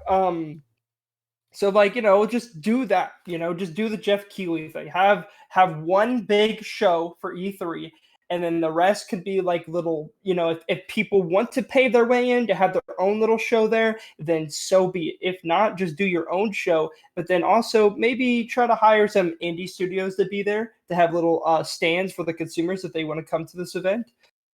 Maybe throw some competitions there, maybe do an esports tournament. I don't know. so many ideas that they could do. I think if E3 is going to come back, it's going to come back in one of these ways, or like because there's no way they're going to come back and be able to do what they did in the past. Yeah, make it 2018, as you said, that is very much the beginning of the end of that trend. E3 pretty much died after 2019, in my opinion. You don't need it anymore. Everyone has their own shows now. I think you just got to make it fun, man. Just like you said, throw on these events. You know, it doesn't have to be the bombarding of new announcements because we just get that from the studios directly. Oh, sorry, the publishers directly now. We don't need these big stages. Just make it a celebration of games, and I think people will be there. Like we have the Game Awards, but that always feels kind of poshy in a way. Like, you know, this is the elite of games. You know, make E3 the complete antithesis to that. Make it about us, about the non-poshy people. I would like to say I'm not poshy. I may be. I don't know. But make it about just the general gamers. Like you said, throw on fighting stuff. Have a Madden tournament. You know, have FIFA people there. Have, you know, your Devolver Digital show up and they can have your demos and show off. You know, we saw Cult of the Lamb for the first time at E3 at the Devolver Digital show. Like, have them show off these smaller games that, yes, aren't going to make the money of FIFA or Madden, but us gamers still love them and still play them, and we still talk about them on our individual shows, on our YouTube channels, on Twitch when people are streaming. Like, they can still get this out there, but I don't think they're going to do it by being what they were. They got to be something new because people have already beaten them. Like we talked about Jeff Keighley, Summer Games Fest. He's beat them. He's PlayStation and Xbox go to Jeff Keighley. They're not going to E3 no more. So Jeff Keighley has beaten E3 as it is now. So make your show the antithesis to what he's trying to do with making, you know, games the Oscars. You know, that is what the Game Awards are. They're the Oscars of video games, you know. Be the antithesis to that. Be the Teen Choice Awards to games, you know. Be something different and people will show up for you. I like to believe they would, at least. Yeah, and again, just in my opinion, what they literally need to do, it's very simple. Make basically a Comic-Con. That's literally all they gotta do. But instead of Comic-Con where it's focused on all things, this is very focused on just video games. Boom. You got it.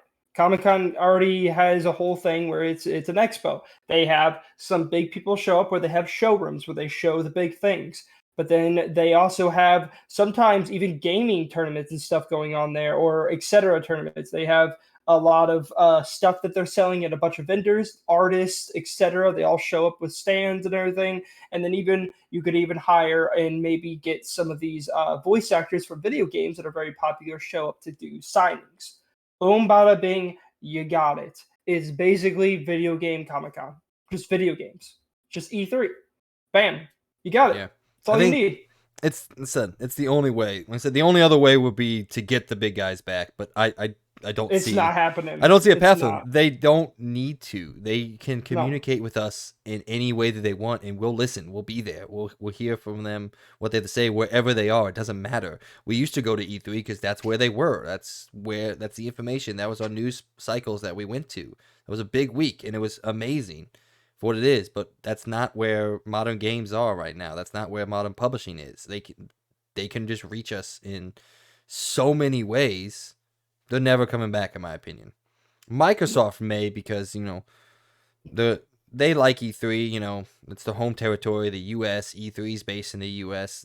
They'll maybe come back if the ESA can make it worth it, but Sony and Nintendo aren't going anywhere near E3 ever again, so. No. I honestly don't even think Xbox is too, because I think now Xbox is definitely getting close to that, reaching the PlayStation and Nintendo showcase style. So yeah, I mean, they've already had two. I mean, well, they have one this year, but they had one late last year. So, and we're gonna be getting one in June, etc. So yeah, people have just realized that it's kind of douchey in a way.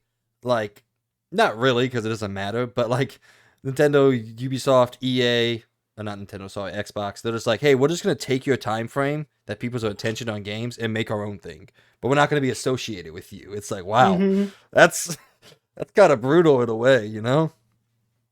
It's like, honestly, it's kind of like they literally just left them in the, like, they were, E3 is what was the thing that showcased all of these big companies, but kind of helped make them as big as they are. and they all just said, "We're too big for you now." Yeah, So we're gonna go do our own thing now. Yeah, Thanks it for the is. platform. Yeah, thank you so much. Screw you. Goodbye. That is very fair. It's kind of messed up. It is In really a way, messed up, to but be it doesn't honest. really matter Yeah, that much. So, yeah. all right, let's hope E3 finds a way back in a way. But like I said, it's only gonna be if they focus on gamers and not on the business aspect of the industry, because that business has moved on from them. So, all right, number 2 on Around the Point. This is an interesting story, a little bit. Multiversus has pissed a lot of people off in its player base, probably rightfully so. So earlier this week, they announced that the early access for Multiversus will be closed starting June 25th, and they will aim to launch the full game in early 2024.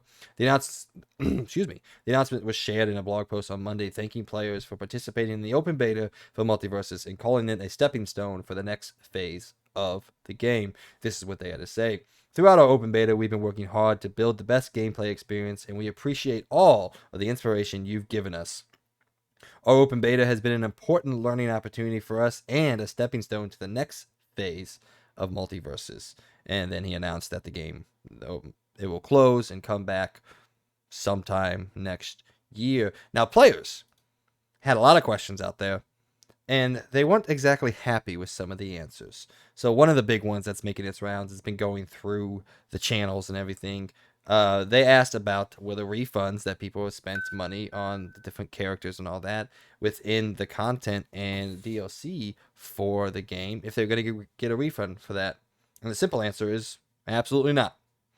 If you spent any money on Multiversus over the past year or so since the open beta launched, you will not be getting a refund. It's not quite as dour because everything will carry over when the game does fully launch, but that's 6 months of content that you have played for, and 6 months where you cannot interact with a game that you spent anywhere between 10 to upwards of probably a couple $100 on.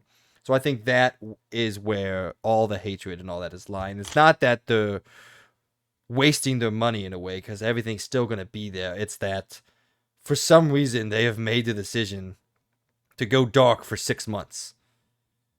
And in my eyes, that just makes no sense. This guy here reading from Twitter, Mr. Ryan T. Brown, I don't know you, probably never will, but I'm going to read your comment here. He says, "This may well be one of the most stupid decisions I've ever heard of.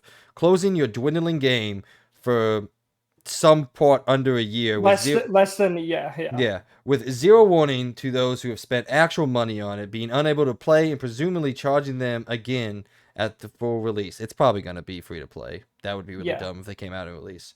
So he said, "The gall, I'll be refunding it all." Well, you can't get your money back, so. You can't. So good luck. What do you think, man? Dude, this is fucking stupid. It's weird.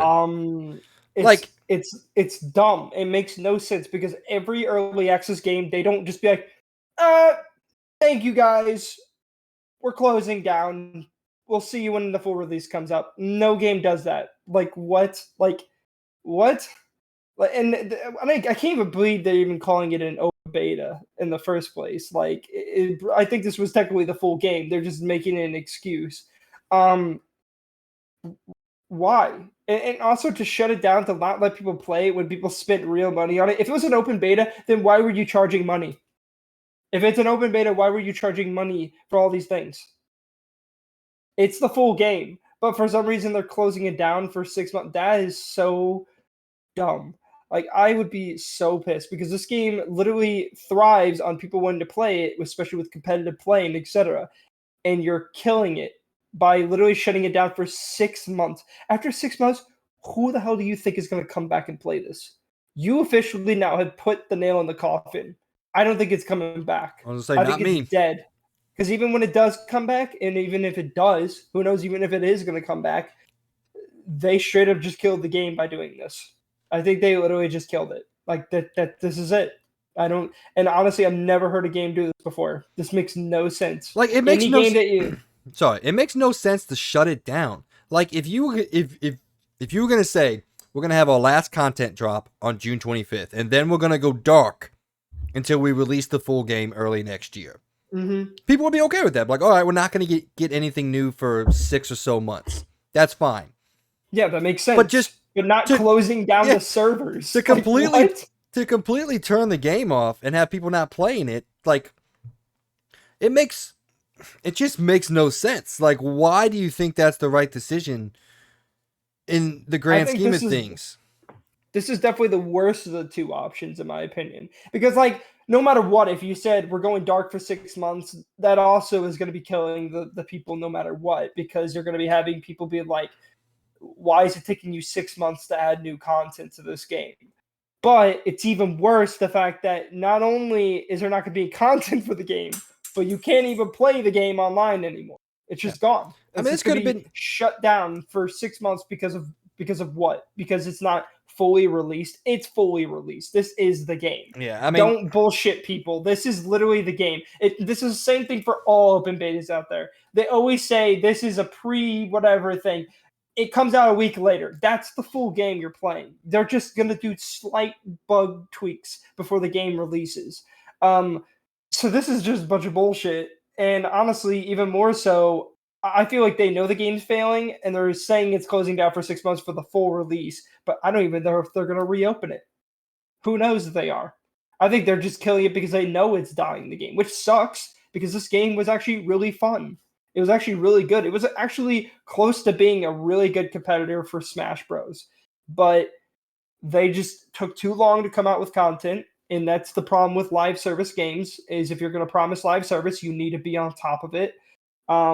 And secondly, you're calling it an open beta as a dumb excuse when you have a full game here. But this is just truly the nail in the coffin. So a small update here. This does not alleviate anything, by the way, before I read this, but I technically had my information wrong.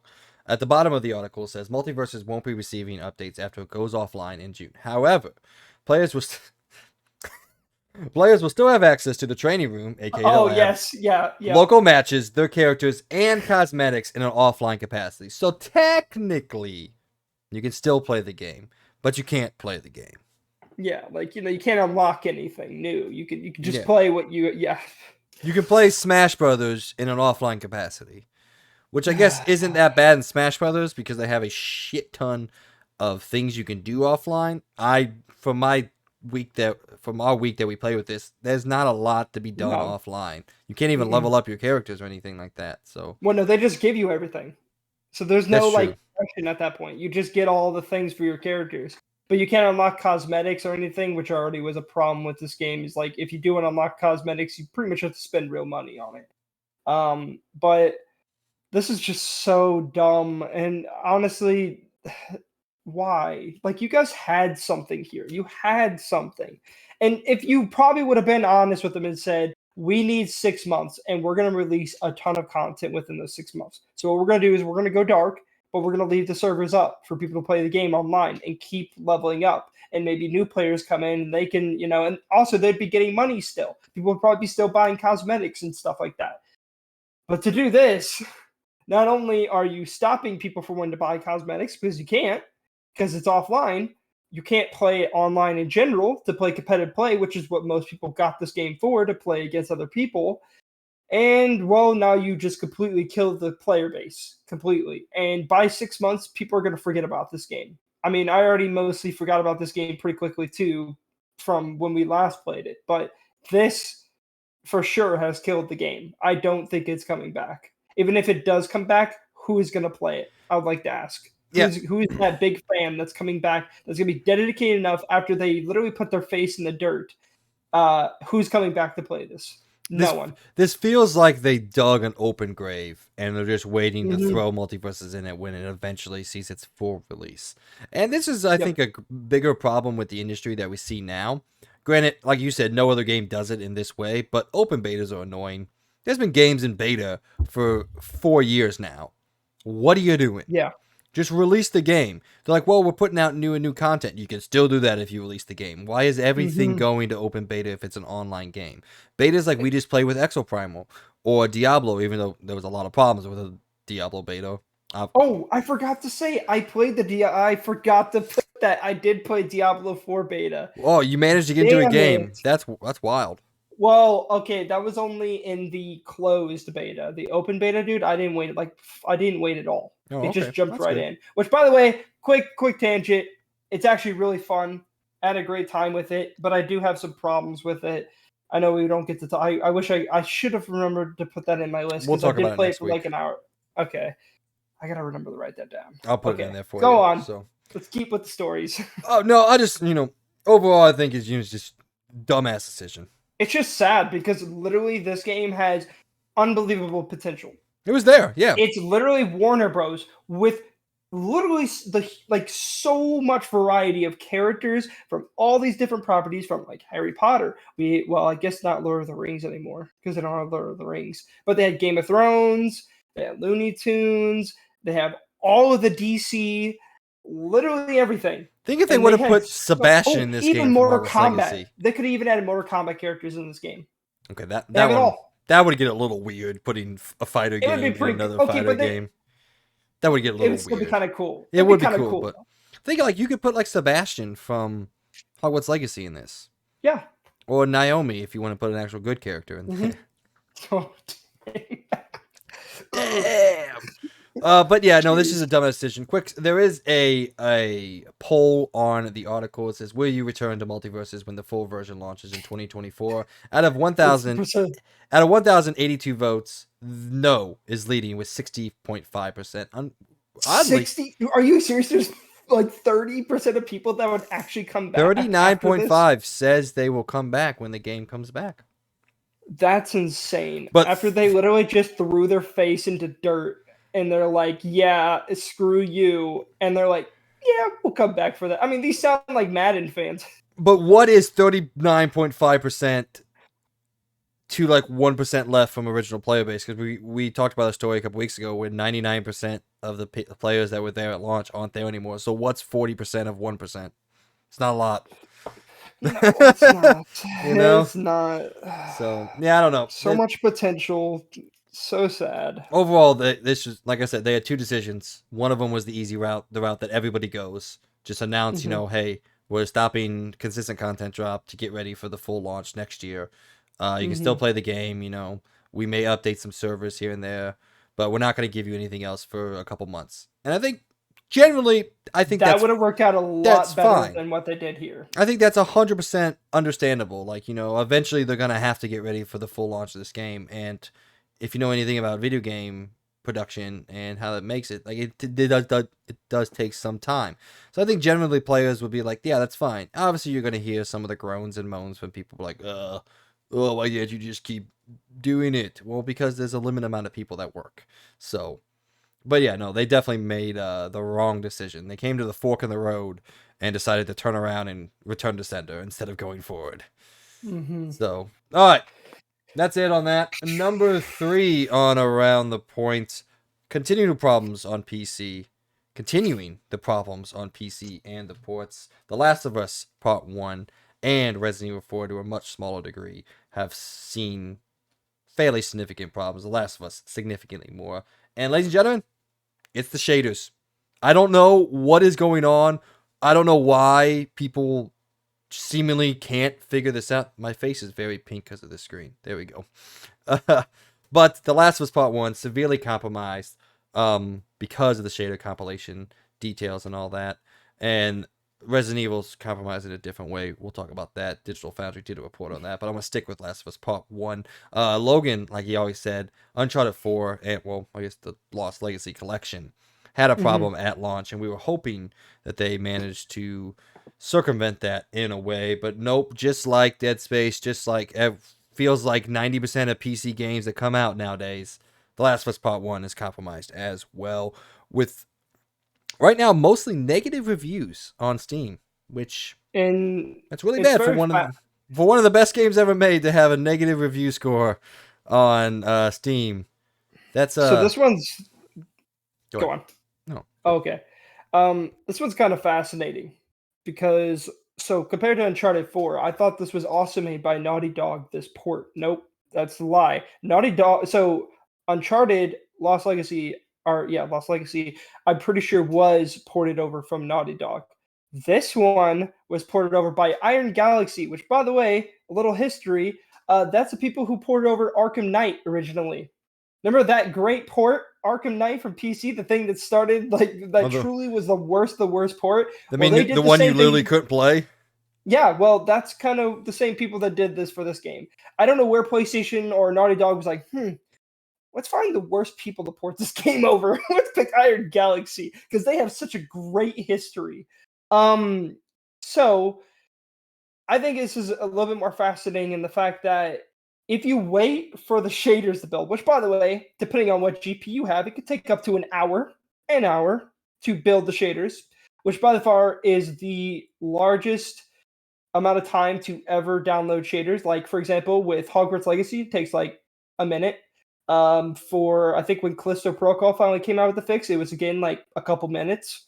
A lot of games, it's just a couple minutes. But even on a 4090 maxed out best GPU, best CPU, it takes 15 minutes still to do the shaders. So imagine that. Imagine the top dog takes 15 minutes. Now imagine a lower end GPU, which can go up to an hour to 2 hours to download shaders. That is insane. What gets even worse, this guy that I'm reading for, it doesn't say his name in the article, but this guy says he waited almost 2.5 hours for the game to build shaders while it was consistently crashing in the main menu every 5 minutes or so. He calls it one of the most frustrating experiences I've ever had with a game. To clarify, he said, if the game didn't crash every 5 minutes while in the main menu, it would have taken half the time to build the shaders and actually start playing the game. Now, I do have a PC. I play some games on PC, but I'm not playing modern games on my PC. I'm playing those on my PS5, or I guess technically Switch is modern in a way, but I'm playing on my PS5. Yeah. Let's just stop there. So I don't actually deal with this problem head on in any way, so I don't really understand it. You delve a little bit more. I do. Okay, as you delve a little bit more into the technical aspects of games than I do, per se. So, this is very simple, actually, what the shader thing is. It's very simple. So, back in the day, the reason why most of these PC ports were a problem was because there wasn't as much of a GPU variety as there is today. So, the reason why Xbox, PlayStation, and Switch don't have this problem is because they're one thing. When they make the game, they only have to make those shaders for the PlayStation. Or when they're making it for Xbox, they just have to make the shaders for the Xbox. Same for the Switch. So that's why you don't have any of these shader problems. But because we live in the world, modern day now, there is such a wide variety of GPUs on everyone's PC, you can't just make the shaders for everything. It would take them so much time to, and since the downloading process on Steam doesn't just like choose your GPU and then download the shaders for it, it doesn't work like that. So that's why you have shader compilation issues. And a lot of games have this problem where when you're playing the game, it's doing the shader compilation. So that's why you get all these stutters and everything. And it doesn't matter how high-end your PC is or how high-end your GPU or CPU or etc. It's not going to do anything because the CPU is what's building the shaders. Even if you have the best of the best, it isn't going to stop it. So you have to build the shaders. So that's why a lot of these games are now adding the feature where you download the shaders in the menu, which is honestly a good middle ground. So that's basically the whole thing, is that's why shader compilation issues are such a problem with PCs right now. It's because these games have to be able to work on just about any PC.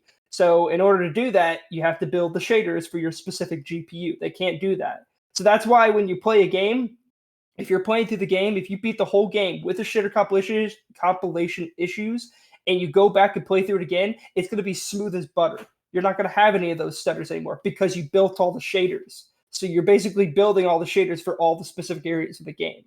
So that's the best and most simple way to explain shader compilation and the whole compilation issues that is going on PC right now. It feels like there should be a way, because Steam knows what GPU you have. They have records of how many people use sorry, my hair just got my eye.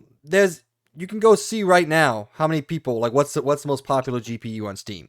That's 1060 still. So Steam knows what GPU you have. There's got to be a way. There has to be a way to integrate that into purchasing games. I think it's mainly on the developer though, because some games don't even have that problem. It's literally dependent on the developer. Steam Yeah. has nothing to do it. Steam is just the middle ground. Yeah. They're the normal, like, hey, I'm the GameStop. GameStop isn't gonna compile your shaders for you. I know no one buys hard copies of PC games, but I'm just trying to explain that Steam isn't gonna do shit unless it's for the Steam Deck, which, by the way, for the Steam Deck, they do a lot of work for these games. They actually do a lot of updates for it specifically so that you don't have to deal with these shader compilation issues. I guess you're right. I guess it is on the developer to maybe somewhere when you click download or when you click install, it's doing the shaders in the background because again, Steam recognizes your GPU. It knows which one you have, so it can download those in the background. I don't understand how it's that difficult for developers to force you. Well, it's mostly to wait. the biggest problem right now is mainly Unreal Engine 4. Unreal Engine 4 is the worst of them all. Every single Unreal Engine 4 game has compilation issues, other than I think maybe Gears 5. That's it. Every other game has compilation issues. It's because the engine doesn't have a thing set for shaders to be built.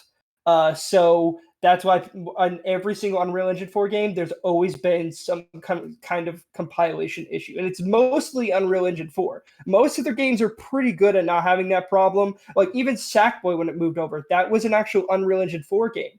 So that's why I had compilation issues. I'm a little surprised about Naughty Dog's games because that's not made with Unreal Engine, but I don't know the specifics of that. It must be something with their engine, and it's not built to make it on the shaders and stuff. But Unreal Engine 5, I did hear with the new 5.2 update, actually did add an option. So hopefully, when Unreal Engine 5 games start coming out, we won't be having that issue any longer. Hopefully. I don't know. Hopefully things start to fix with this, but it seems like the best middle ground for most of these games that have this issue is to basically build a shader compilation thing in the menu. In most games, it's very quick. Last of Us is the worst case scenario, where literally it's taking 15 to 2 hours. That's insane. Hey, so it's really not that big of a problem. Resident Evil 4 has its own problems, but there's no shader problems with Resident Evil 4. It's like a memory problem, isn't it? Well, I'll get into it in a second because I did dive into the Digital Foundry stuff and all that. But we have gotten word from Naughty Dog. They have come out and said, even though, like we've just talked about, they weren't the one who made the game, but they are responsible for the license of the game. So it says, The Last of Us Part 1 PC players. To The Last of Us Part 1 PC players. We've heard your concerns. Our team is actively investigating multiple issues you reported. We will continue to update you, but our team is prioritizing updates and will address issues in upcoming patches. So, hey, they know. I mean, the game came out 2 days ago, so I don't know how fast they want it to work, but, Naughty Dog is probably like, well, god damn it. Now we got to deal with this. We still can't get the freaking multiplayer game out, and now we got to deal with this. It does beg the question, though, like you said, why Iron Galaxy? Sony bought a dedicated port studio in Nixus. Now, maybe Nixus is doing something else. I guarantee you they're doing something else. Obviously, they didn't work on Ragnarok, this. Possibly. Nah, we'll get that later this year. Yeah. They put out Horizon. Oh. Nope. They haven't put out Forbidden West yet on PC. They'll put that out first. Probably, yeah. So maybe they come out at the exact same time. No, that would be dumb. Don't do that. That'd be very dumb. So that'd be an EA ass move. Let's release the exact same game back to back. But anyway, so RE4's problems are mostly to, yes, VRAM and the ray tracing implementation on PC. So there is a VRAM slider on Resident Evil 4, like most PC games, to let you know if you're going overboard or not. But that slider is only representing the VRAM capacity with ray tracing enabled. So if you enable ray tracing, that slider is going to be 1-to-1 what your GPU can run. However, the weird ass thing gets to, if you don't have ray tracing enabled, you can go well above that line, that red line of the VRAM indicator. So, and most people say with ray tracing enabled, if you have an 8GB card or even below, you're not running ray tracing in this game, which makes a little bit of sense. But so, like I said, Resident Evil 4 is nowhere bad, but if you do have ray tracing enabled and you don't have at least a 3080 or above, 3070 maybe, because 3070 I believe has 12 gigs. You're not running this game with ray tracing. It'll crash every single time, is from what I hear. But it gets confusing because if you don't have ray tracing enabled, then you're still showing, say, on mine, it'll have a little over 8 gigs of VRAM. You can crank up stuff to 11, 12, which is technically in the red line, and the game will warn you it can't run, but it'll run smoother than ray tracing enabled anyway. So those are nowhere near the kind of problems we're talking about with The Last of Us, and a litany of other PC games. But it's just it's another instance of I don't really think developers understand PCs anymore. Like No. I don't. Again, I don't understand PCs, and I built multiple of them. They're confusing, but I definitely don't understand development for once. But it just feels like there's got to be an easier way to do this. And this has been a thing with all the RE Engine games. They don't run ray tracing very well on PC. Capcom, for all the good that we can talk on Capcom, they got to fix the PC issues because they're just not well optimized games on PC. And every time they try to do something different, they try to give you a VRAM slider, they fuck it up in some way. Like, why would you have a VRAM slider dedicated to ray tracing, but when ray tracing is turned off, it still registers the same thing? That makes no sense. That literally makes no sense at all. The fact that the guys from DF were just befuddled and couldn't figure out why it worked this way, and they are essentially experts on this specific topic, is clear enough to me that it makes absolutely no sense. And the general player out there isn't going to understand the nuances of how to set this game up and how to make it run well. Yeah, they're probably Lost. They have like a good GPU, and they're like, "What the hell, man? Like, I can barely bring up the settings and everything.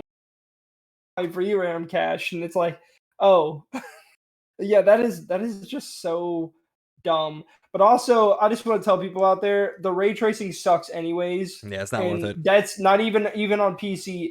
It's garbage. It's honestly not worth it. It actually makes the game look worse. The water looks awful. Mm-hmm. Yeah, have you seen it? It's like very aliased. It just looks awful. I turned it on. And it keeps the same feature that you can't change these features in game. You have to quit out to the menu and then reload. And if you know anything about Resident Evil, it's not like an immediate reload into where you were standing when you turn the game off. Mm-hmm. So, yeah. Also, hair strands on console, don't do it. Looks awful too. Same thing on PC. It's mainly because, well, on PC at least it's lit correctly. On console, it's not for some reason. It makes it look like Leon's a Targaryen. He's got white ass hair. Also, just the way they made the hair without it. It looks great. The hair looks fantastic. Yeah, it's technically not as detailed, and there's technically not as many hair strands, and they don't move in a realistic way. But it looks so much better, mostly because of that lighting that they did. Like I looked at it and I was like, I don't know what's going on over there. It can't be this hard. It cannot be this difficult. I understand it's much harder than any of us will ever know on here, but it can't be this bad, right? Dude, I don't know, but this year and last year have been like the worst for ports. Like I remember watching Digital Foundry on this for a while now, and just how much it seems like every game now has this problem, has some kind of big PC problem. It seems like at least all these AAA games. Some other games that are specifically built for PC obviously run better on there, but a lot of these games are being ported over. Not great. So it's crazy. I think it's pretty which really does suck for PC fans out there. I hope they find a way to get it fixed. All right, that's all I got on that. Number 4 on Around the Point. This is technically kind of an update from what we talked about last week. A data miner heavy into the Resident Evil 4 world has unearthed what appears to be separate ways inside Resident Evil 4's files. So he says he posted, this guy goes by Gazetsu, discovered a folder labeled Another Order, which for any of you that know out there, for any of you guys who know out there, is what the Separate Ways content was called in Japan. That's pretty much all the details that he goes into. And, Resident Evil Central, the Twitter page, goes into on this thread. But, like we talked about last week, I hope this is real. I hope they make Separate Ways. Separate Ways is a great chapter. Like I said, it deals with Ada Wong, and while she shows up from time to time in the game, this shows her entire perspective, and it's, at least in the original, it's really cool the ways that they intersperse her story with Leon and Ashley's story in Resident Evil 4. And it's just a way to keep people engaged and keep people going in what Logan and I have talked about for 2 weeks now, an absolutely fantastic video game, and it gives more perspective on the story as a whole. You know, you get all the characters that way and all the viewpoints and angles. So if this is real, I am so excited. If this is not real, I'm very sad. Mr. Birdman. I assume it's going to be real. Let's be honest here. Kind of like with the RE2 thing where they came out with on of all the side stuff that was in the original RE2. I feel like they're going to be doing the same for this, and I feel like it's going to be free because I'm sure this Ada Wong Separate Way DLC isn't a very long one. So I feel like it's just going to be something they add as a free update down the line, which would be very cool. And I am very excited to try it out because, again, never played RE4 Classic, but I know I've seen my dad play a part of this. This, what do you want to call it? Extra little campaign. DLC chapter. So It's another DLC chapter. Yeah, but it's not like DLC. It's like it's already in the game. So like, you know what I mean. But yeah, I really hope they do add this. I think they are because I don't know, it just makes sense, especially with Ada Wong being there the entire time. It would be, I think even in RE2, didn't they come out with an update where they had Ada Wong like a little DLC? Am I wrong? Pretty sure I'm right on that. I think they did add an Ada Wong DLC for RE2, the remake. I think so. But it would make sense since like RE2 added all these other side stuff about all the other characters. It would make sense for this remake to add this, especially since this DLC was originally a part of the OG RE4. So I think it would make sense that they would add this. And I'm feeling about 98% sure they're going to be adding this. Like, there's just no way. I don't know for sure because every time I search up Ada Wong Resident Evil 2 DLC, it just shows Resident Evil 4. So I don't know. I don't know. But anyway, yes. Yeah. I hope it is. You know, I hope for your sake and for my sake. I've already played Separate Ways, but I hope for your sake you get the full story of Resident Evil 4. Because, like I said, I think it's probably the best story. It is very isolated story in Resident Evil 4's timeline. It doesn't deal with anything from the other Resident Evil games, really. It is very unique in that aspect. But I think, you know, what they were able to do in Resident Evil 4 with the storytelling, especially for the time, is probably the best it gets, you know. Not as a continuation of the franchise, but just as like a screenshot from this one character's life and experiences. All right. I always forget what number it is randomly. Number 5 on Around the Point. Atlas Fallen, a game that I am decently excited for. I think it has a chance to capture an itch if it's set in a way and, you know, if it feels a good way. Like Logan and I talk about what makes our open world games love the way we love them. Well, I gotta wait a little bit longer to play it because Deck 13, the developer behind the game, has announced that they have delayed the game 3 months. This is reading directly from their Twitter post. They say, "Dear players, thank you for the tremendous support we received so far on Atlas Fallen. From your enthusiastic comments on our video teasers online and in person at PAX East to the positive previews from critics, we're grateful and honored to have you excited to play our game. Our goal has always been to create a memorable ARPG experience." It's not an action RPG. To create a memorable RPG experience in a unique setting with exciting gameplay and the option for fully playable seamless co-op with I did not know this game was co-op. With a friend. We love to give the game some extra time, which will allow us to deliver the best possible version of Atlas Fallen. To achieve this, we have made the difficult decision to delay the worldwide launch of Atlas Fallen to August 10th, 2023.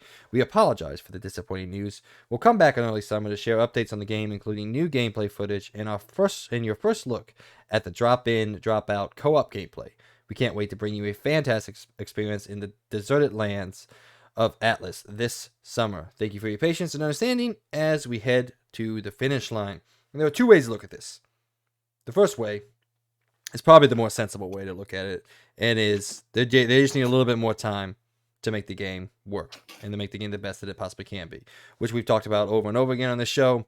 We're perfectly fine with that. The second way to look at this is they are running for the hills because Tears of the Kingdom was 2 days after this game was set to launch. So those are the two ways to look at it. There's probably a mix of both of them in there. Is, you know, they do need a little bit more time to make the game the way they want it to, and there's probably like maybe we should get out of Zelda's way a little bit. So what do you think, man? I don't know. I'm excited about this game. I don't know why. I just think it looks cool. And I did not know it was co-op in this exact moment. So that's also another cool thing. Yeah, I'm pretty indifferent. I don't really think this game looks that exciting to me, but I'll still keep my eyes on it. But it's not something I'm like, can't wait to see that game. Looks okay to me. I don't know. Until we actually see more about it, I'm not really that excited for it. Well, that's fair. Well, we just like to let you guys know what's going on out there. So if you are excited for Atlas Fallen, you got to wait a little bit longer, but you got Tears of the Kingdom to play instead, which is probably why they running away. So number 6 on Around the Point. Speaking of a game that Logan doesn't think looked good, and it definitely wasn't good when it launched, Forspoken has announced their DLC and release date. Titled In Tantra We Trust, the expansion was announced for May. And sorry, I screwed that up. That entire sentence. The DLC was announced to launch May 26th. The DLC expansion takes place 25 years before the events of Forspoken, with Frey continuing her quest to eradicate the break from Athia permanently. She follows a mysterious voice and ends up being transported into the past during the purge of the Redig. That probably makes sense to people who played the game. The battle that destroyed Athia and led to its current state. In the present, Frey will team up with Tantra Sintra as well as unlock brand new magical abilities to fight off the invading Redig forces and save Athia once again. So there you go. If you liked Forspoken, if you're one of the few, I would say, who liked Forspoken, you get a DLC at least. And yeah, credit where credit's due. I think this is a much nicer timeline than, you know, what we were just talking about with like Horizon and other things. This is what, 3 months after the launch of the game, they come out with story DLC. Some credit, I guess, right? Yeah. I mean, if you're one of those that want to play this DLC, it's coming. You know, for all the hate that we gave on this game, there are people out there who really, really enjoyed it, you know? So, and it's definitely not the worst game we've seen released this year. For all the greats that we've gotten this year, there has been some absolute stinkers so far this year. We'll talk about one of them that you and I saw coming a mile away during the Game Awards last year that we reacted to. That game finally came out, and it's probably worse than we ever thought. So we'll talk about that later in the episode during LTR. But yes, for people out there who liked Forspoken, almost said Atlas Fallen. For people out there that liked Forspoken, you get a chance to play some more of it, I guess. So good and happy for you. I hope you're excited. I still want to play it eventually, but I probably never will because who knows? I'll say it's not worth it, probably. At least from what I've watched. Well, it's not worth it now. If it's like $20, probably worth $20. All right, number 7, I think. Again, I lose count all the time. Yeah, it's 7. It was a total guess. In the most random news of all time, in my eyes, to pop up, at least recently, Atari has announced that they are to acquire the System Shock remake developer Night Dive Studio. Reading from the Game Informer article, it says Atari has announced it has entered into agreement to acquire Night Dive Studios, the team behind the upcoming remake of System Shock, for roughly $10 million. Night Dive Studios is currently led by Stephen Kirk and Larry Cooperman and is both a development studio and a publisher. It has published more than 100 games and will add its remake of System Shock to the list on May 30th. Atari says a key to success of Night Dive Studios is its proprietary Kex engine that makes classic games playable on modern hardware. Considering Atari is a retro company and one that just acquired 12 classic retro games, I didn't even know that, it's easy to see what Night Dive Studios can do for it. It goes on to explain some more stuff in detail. Most of this doesn't mean anything to Logan and myself, but I'm sure it means something to somebody out there. I guess it means something to you because you have System Shock on your Yeah, fantasy thing, right? Yeah. yeah. I mean, I'm pretty excited to see how it scores. I've heard a lot of good things about System Shock, so Well, yeah, System Shock is Bioshock before Bioshock was Bioshock. yeah, and it's got it looks pretty good too, honestly. So yeah, I'm curious to see what it looks like when it comes out, and I'm hoping it scores very well. But also, I'm curious to see what Atari's going to do with this developer, especially that. I mean, it does make sense why they acquired them. So it'd be kind of cool to see how they're going to use this engine to remake some other games. I wonder what other games Atari's going to try to remake or bring over. You know? Hmm. Yeah, so apparently I just pulled up the article. All this Atari acquisitions happened just last week or 2 weeks ago. I missed it in looking up the stories. Yeah, they acquired 12 classic arcade properties, including Berserk and its sequel Friendly. They have not announced all 12, obviously. But I guess Atari is. I mean, they've been trying to make a comeback for a while. Didn't they make that like weird console a little while ago? It was like supposed to be like a retro console with a modern like PC inside. I don't remember what it was. I thought I saw that. I was gonna actually buy it. Atari console. Let's hope that gets me there. No, did not get me there at all. It bought No. up to 2600. Yeah, I don't. I'm not sure. I don't think I've ever heard of it. Yeah, the VCS 800. I don't know anything about Hmm. this. But you can buy it for $400 on Amazon if you want. Hmm. It's an all-in-one, so That's apparently a it lot has of all money. the. Hey, it looks really cool. You should look this thing up. It Yeah. looks legit. You said it's VCS 400 or 4000? 800. Oh, 800? Yes, I don't know where you got any of those other numbers from, I don't know either. Okay. but I think it actually looks fairly cool. I think that's probably the reason why I was gonna get it. But It's not scoring well. no, 3.7. no, I didn't. So, well, 3.7 out of 5 isn't the worst thing in the world. Now, if it's Yeah. out of 10, that'd be real bad. Yeah, that's fair. Yeah, but I think it's just a modern way to play a bunch of the Atari games. Xbox games. Thousands of retro, indie PC, and Xbox games. Yeah, it has a PC mode where you can boot into a some form of Windows. It's essentially a mini PC that has preloaded a bunch of Atari games on there. I guess is the best way to describe it. All right, we've gotten a little bit off topic here, as per the usual here on the XP podcast.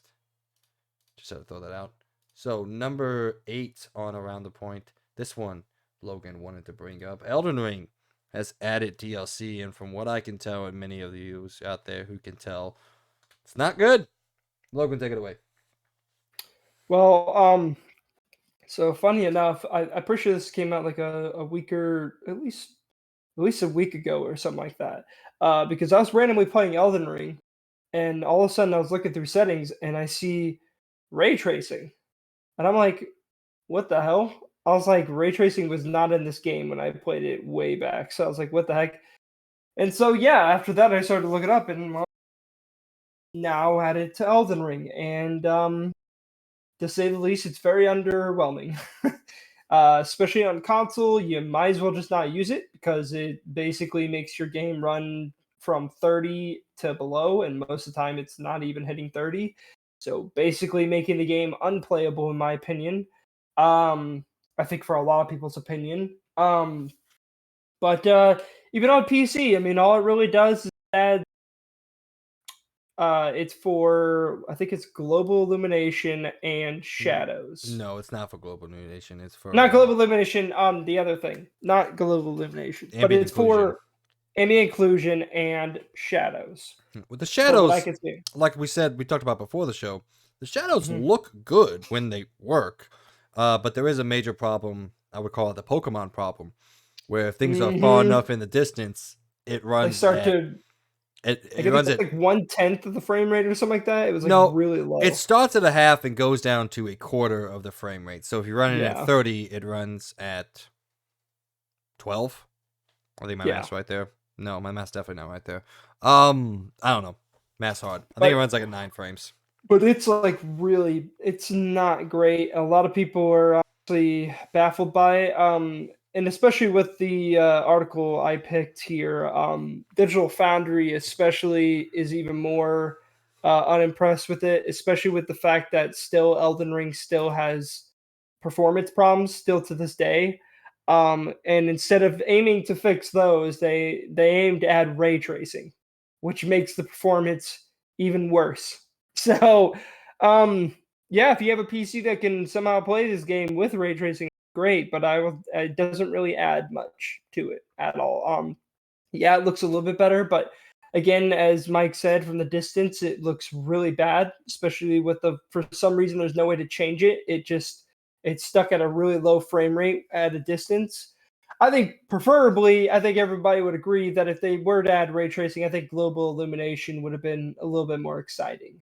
That would have definitely changed the At game. least, Um, at least reflections, because there's a lot of water in Elden Ring. Am I Yeah, and wrong? armor and all Yeah, that'd be pretty cool. But at nope, least they throw that added in there. shadows, which I think shadows is the lamest form of ray tracing. It really doesn't do that much for a game. If you turn it on and off, you're not gonna be like, whoa, that's like super wildly different. It's like it just makes them a little bit, it just doesn't look that good. It doesn't do much. It just makes the shadows look a little bit more softer, more realistic.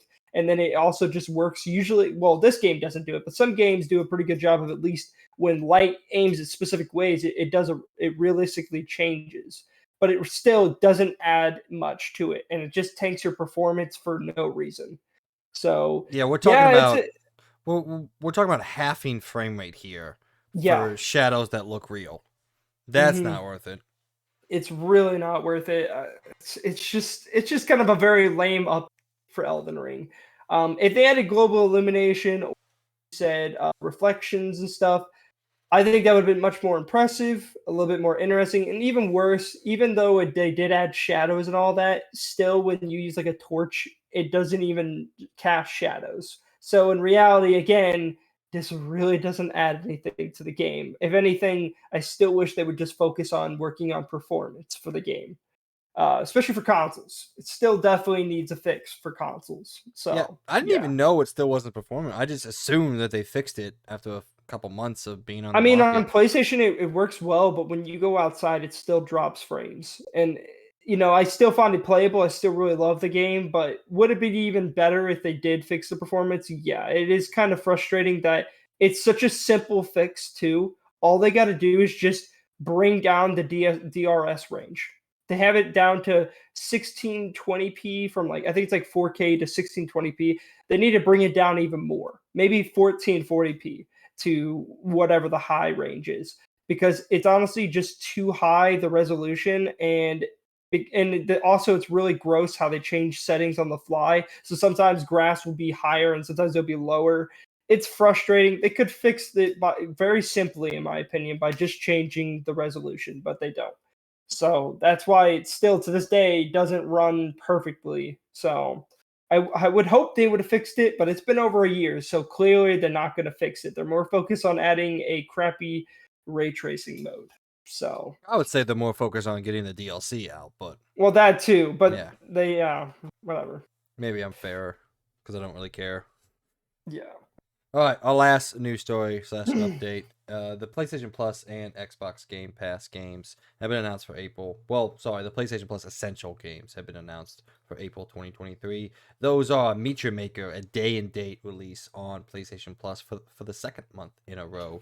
Sackboy, a big adventure, and Tales of Iron. All those are coming with your Essential subscription to not the essential subscription. Like it doesn't, you don't have to do it. Like your subscription to the essential tier. Wanted to make that clear. For PlayStation Plus. For those of you who don't know out there, I actually like Sackboy: A Big Adventure. Yes, the PC port was awful and no one played it, so that sucked. But I think Sackboy: A Big Adventure is a fairly fun game, especially if you have someone to play it with. I still think you and Amy would actually really enjoy it, Logan. You sit down and play it. It has the feel of something like, excuse me, It Takes Two, just not as refined in that aspect, but it's fun to go around and play a platformer together with your significant other. So those of you out there have wives and girlfriends who maybe aren't in the games hugely, but you want to show her something and have her um, play something that's relatively fun and lighthearted. Sackboy: A Big Adventure is the way to go. And now you can get it for the low price of $60 a year. All right. Ooh, the Meet Your Maker. Okay. Yeah, it looks pretty Um, cool. yeah, that game looked really cool. That was the one I talked to you about. Because it's made by the same people that made Dead by Daylight. It Yeah, actually looked really cool. That's actually really good. Wait, is this for the essential or the extra? Because this is this is essential. essential. Yeah. Okay, well, this is a big one. I'm very excited for that now. I do want to get and it's free, so why wouldn't I play it? If it's going to come to the essential, why not? So I'm definitely going to be playing that and Meet the Maker, especially Meet Your Maker. I'm very excited for that. I totally didn't realize that one at first. Yeah, this is super good month. Yeah, good This month. is really good. Tales of Iron is one of those JRPG things. So if you like it, if you like JRPGs, if you like the Tales series, no, sorry, that may be wrong. That's Trails. I don't know what Tales is. Un momento, looking it up. Can't find anything. Moving on. Oh yeah, so it's a dark and gritty hand-drawn RPG set in a grim land plagued by war. So still an RPG, but not what I was talking about. So I'm still wrong. All right, Xbox Game Pass for April 2023. On April 6th, Everspace 2 sees its full release on Game Pass. April 12th, Ghostwire Tokyo comes to the service. April 18th, Minecraft Legends, a new game. A game I'm actually a little interested. I've been looking into I it know it every now actually and then. doesn't. It doesn't look as like it. Obviously, when you hear Minecraft, you're like gross, but I've seen a lot of cool stuff about it. It looks kind of cool. Yeah, I I don't think know. it's the same developers that did Dungeons, right? I think so, but I just love how unique it is because it's a live action strategy, right? I don't remember the way the genre of it is, but it's really cool because they mix that genre with Minecraft in general with the way you can build your fortresses and shit. Like that's cool. That's Yeah. really cool. So go Then on, Bell. on April 20th, Coffee Talk Episode 2, Hibiscus and Butterfly, Butterfly. whatever. April 27th, a game I'm actually very Yeah. excited for, The Last Case of Benedict Fox. And then apparently to be announced, Homestead Arcana. Yeah, Homestead Arcana comes out as well. Hmm. Light month as compared to other months, but a relatively good month. I'm excited that, I mean, Ghostwire is exciting because it's yeah, finally coming to Xbox. yeah. So that's again, I do kind of want to try this game out. I've not heard good things about it, but I do want to try it. I think my brother played and beat, and he said he enjoyed it. So I'm gonna give it a try to see for myself. But also Minecraft Legends, I might actually give that a try. Dungeons never looked good to me. I never played it. Didn't really care to because it just looked like a very bare bones Diablo. So, but Legends kind of looks pretty cool and it looks unique. So I Good. might try it out. And I'm excited for The Last Case of Benedict Fox. I've been talking about that for a while now, ever since it first got announced. I guess I haven't talked about it too much on the episode itself, but it's something I've looked into. Got a really great, really awesome art style, very reminiscent of something like Ori and the Blind Forest, also from Xbox Game Studios. This one's not from Xbox Game Studios, but it still is kind of echoing that kind of style and highly artistic and colorful 2D world. So pretty excited about two of those games, Minecraft Legends and Last Case Benedict Fox. Happy that people get to check out Ghostwire if you haven't yet. Very mixed things I hear, but if you like open world collectathons and checkmark games, that's probably your game right there. All right, ladies and gentlemen, that is everything we got for you in the news this week, also known as Around the Point. Let us know down below anything you have to say about any of the things we talked about. Definitely let us know what your take on E3 is. Not just your reaction to it, but also give us your ideas, maybe how they can come back and make E3 a thing once again. We want to hear that. Also, are you going to be playing Multiversus when it comes back out? Let us know down below. Get our own poll going eventually. And then, what else? Are you going to play Atlas Fallen? I'm excited to, I want to hear from some other people that are excited as well. My eye is red as hell, isn't it? My eyes been bugging me lately. So, we're going to go now to Let's Talk Reviews. Pretty short week. MLB The Show came out as well, but for some reason it hasn't really been reviewed too much, so I didn't put anything in here. So we only got one deep dive, a game that is on my fantasy league. I think I did pretty good with this one, spotting it. Watched a couple previews, decided to add it to the list, beat out people, and I got it. So Dredge came out on PS5 for Xbox Series X and S, Switch, and PC. It has an 82 on OpenCritic and 81 on Metacritic with 18 positive, 5 mixed, and 0 negative. Games Radar Plus gave the game a 9 out of 10 and said an excellent realization of a brilliant pitch. Dredge nails its core ideas and never strays too far from what makes it great. Progression means the latter chapters struggle to maintain the early game's impeccably creepy vibe, but this is still one of the tightest indie creations I've played in a long time. GameSpot gave the game a 7 out of 10 and said the constant threat of the night and engaging balance of risk and reward is ultimately what makes each of the hours spent with Dredge so rewarding. The manifestations of your stressed psyche are intelligently represented by varying degrees of oddities at sea, which instill an appropriate sense of unease that is supported by the uneasiness of all the other characters you meet sprawled across each of the game's wonderfully varied islands. There are instances where its eldritch themes could have been expanded on more, especially when taking into account how the otherworldly powers you bestowed are the least interesting part of your repertoire, but Dredge does a lot with many small, simple mechanics, all of which coalesce into a satisfying system that makes the horrors of this maritime adventure a thrill to tackle. The game will give the game a 6 out of 10. It says Dredge is a nice, enjoyable fishing game with a low-fat horror coating. The mechanics, upgradability, and weird fish variety are enough to make a lightweight and engaging time. But if your primary interest is in its narrative or atmosphere, you may find yourself disappointed. So, the gamer, I don't even know anything about that, but he's been in a lot of our LTRs lately. I guess that's on me. I keep adding them, but. All right, what do you think? Have you checked out Dredge? Well, thanks for deleting the name from the thing for me. Appreciate that. Oh, you're good. Sorry, it's not what I was trying to do, but It's okay. It's it's over. it's fixed. I already have it on there. So, have you got a chance to look at it? I thought it looks pretty interesting. Like Games Radar says, it's just a really good pitch and a really good idea for a game, and they seem to have maybe not nailed it, but they did a good job bringing it to a realization and a point. So, I don't know. You get a chance to look at it or not yet? What'd you say? I've not looked at this game at all. I don't think I've heard anything about it.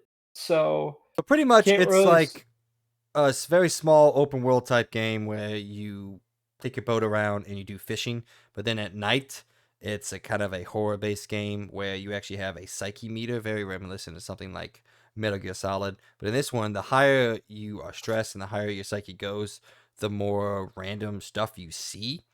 And some of it's real, some of it's not real, but they damage you nonetheless. So it's a risk reward, and like you have to, like, obviously the best stuff is at night, very similar like Dying Light or something like that. So you have to risk if you want to go back in when night is coming, or stay out as long as you can and get the best rewards, but run the risk obviously of dying and losing everything. So it seems pretty Kind of interesting. cool. Yeah, I thought it looked really Actually, I'm cool. looking at it right now. It's actually so is it, let me guess, is it considered a roguelite? Because that's No, what it kind of no, seems it's like. not like that. You just lose your like stuff for the day, but like the stuff you've already taken back is there. You don't That's ever actually lose. a pretty cool looking game. I'm actually pretty interested in it Yeah, now. I'm I'm pretty proud of myself for spotting this one a couple weeks ago and adding it to the list. It scored my second highest scored game, so Yeah. I'm pretty happy with how that turned out. So, all right, the rest of the week. I alluded to this earlier. Crime Boss, Rock A City, a game that Logan and I both very heavily made fun of during the Game Awards last year. It's finally come out, and guess what? It sucks ass. Got a 50. Terra Nil on PC, iOS, and Android has an 82. MLB The Show 23 has an 80. Ravenbound, a game that we thought looked good, has a 66. The Great War of Western Front has a 67. Saga of Sins 63. And Assault Suits Vulcan Declassified 75. Real banger of a week we had this week. No, right. Oh, just wait, it gets worse next week. So, Oh boy. we're in a lull getting ready for Star Wars coming up, even though somebody doesn't want to play it. But Yeah, I'm not. I'm not. I don't know, man. I Raven, need to see the story of the first one, which I might ruin it for myself, but I don't know if I'm gonna play it day one. It'll probably be like a little later. Ravenbound was that. I see you looking up. Ravenbound was that game we saw last week during the future game shows that we both thought looked kind of interesting. That open world Roguelite, roguelite. yeah, Yeah, we thought it kind of had a cool idea and it looked fairly interesting, but apparently it didn't pan yeah, out. So yeah, because it actually does look really cool. Even all the stuff they're showing here.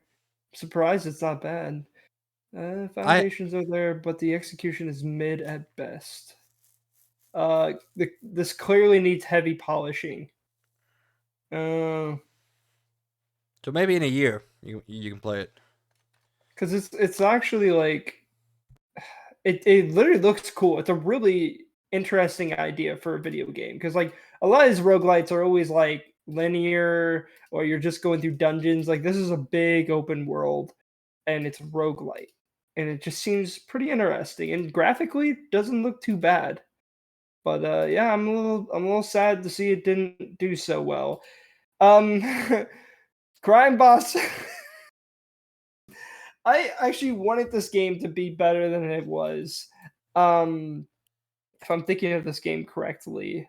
Yeah, it's a game Because with it's a all like the huge stars from yeah, like because the it was 80s. supposed to be like because it's basically clear it was trying to be a successor of Payday. Um Trying to be. and yeah, trying to be. And it had the idea, but I was already super worried since they showed it last about the fact that they had to put so many celebrities in it. That already worried me because you spent all that money just to have all those celebrities in there, probably weren't focusing on the game itself. And well, as you can see, 50. That's not good. That's what you would consider not great, or even it's actually just straight up average.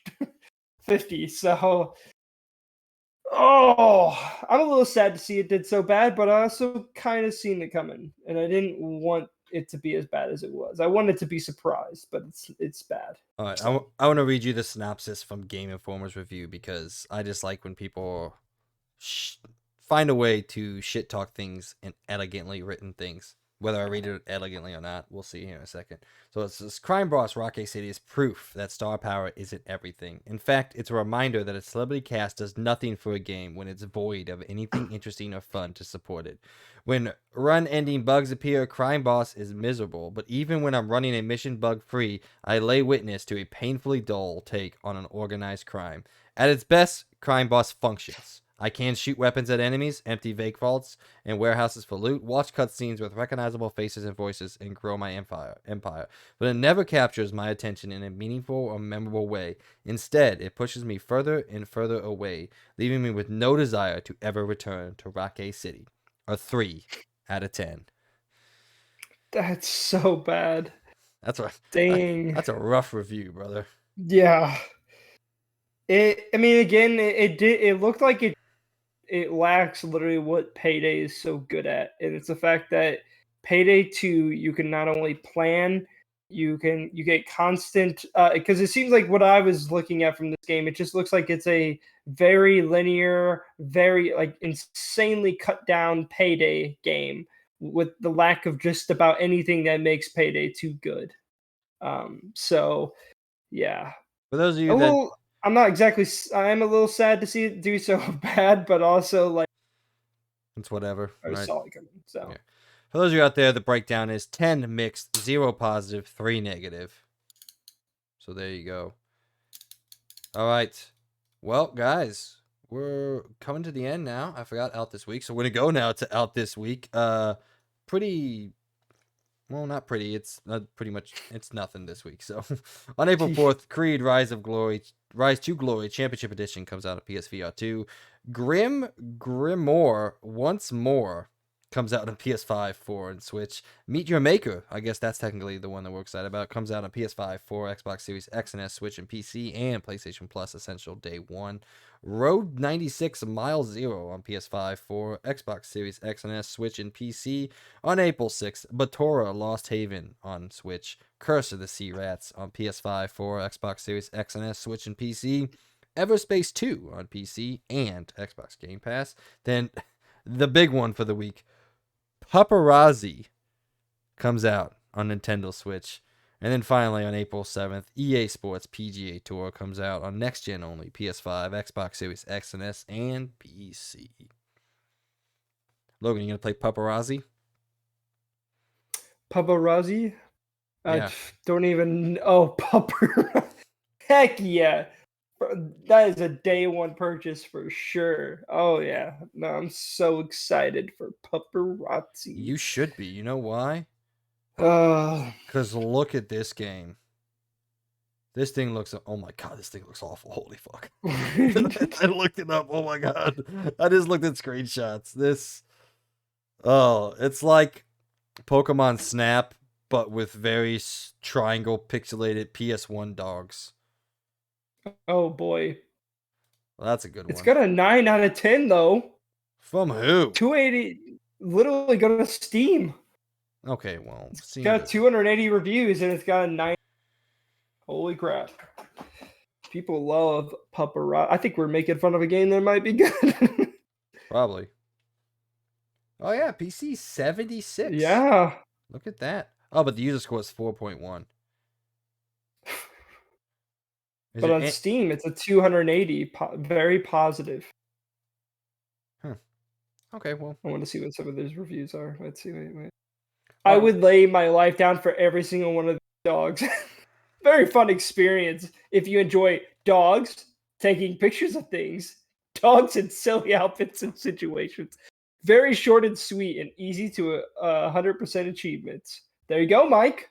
You can go. Well, it's not only. I don't know if it's on PlayStation yet, but you can get easy trophies out of it. it's There not. you It's on go. Switch. When it comes to I know. PlayStation, though, different story. Probably Yeah, gonna check it out. maybe. I love an easy platinum. I like my hard platinums too. Recommend Just not Resident Evil dog. 4 platinum. Oh my god. Dude, Resident Evil 4 Yeah, platinum is just mind-boggling for me to even attempt to achieve. Maybe with like, infinite ammo on the handgun and all that, I could go about it, but anything other than that. How are you supposed to beat this game on hardcore in 5 hours? 5.5 hours for hardcore. you could probably just do it in New Game Plus. I think that's fine. You should be able to do it. But Get the still, literally. So you're gonna have to play through save up all your money, get the unlimited ammo RPG, start New Game Plus on hardcore. Boom, you got it. You could probably beat it in 5 hours. I'm only 2.5 hours in. I'm at the cap, but so I can get there pretty quickly. then I got to beat it again with only using handguns and knives. But I also got to beat it by not talking to the merchant at all. I also have to beat it by not using any healing items. That seems a bit excessive. Dude, the healing, I think the healing is the worst one. Like that's impossible. The platinum on this game is fucking ridiculous in my eyes. I'm not even gonna try to attempt it. I'm gonna beat this game, play it a couple times, and then I'm gonna go on my merry way and play Star Wars. Not even gonna try. So, all right, you know what, ladies and gentlemen, it's time to get on out of here. This brings us to the end of our show. Everyone who has either been watching or listening, we just want to take this time as always and thank you from the bottom of our hearts and souls. Without you, we could not be doing what we're trying to do here on the Experience Point and the XP podcast. But please help us to continue to grow by telling everyone out there that who has the slightest appreciation for all things pop culture, that they have some new friends waiting to talk all sorts of fandoms with them. We would greatly appreciate it. Mr. Birdman, any last words?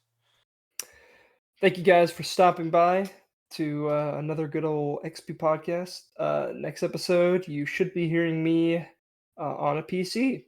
So I'm very excited.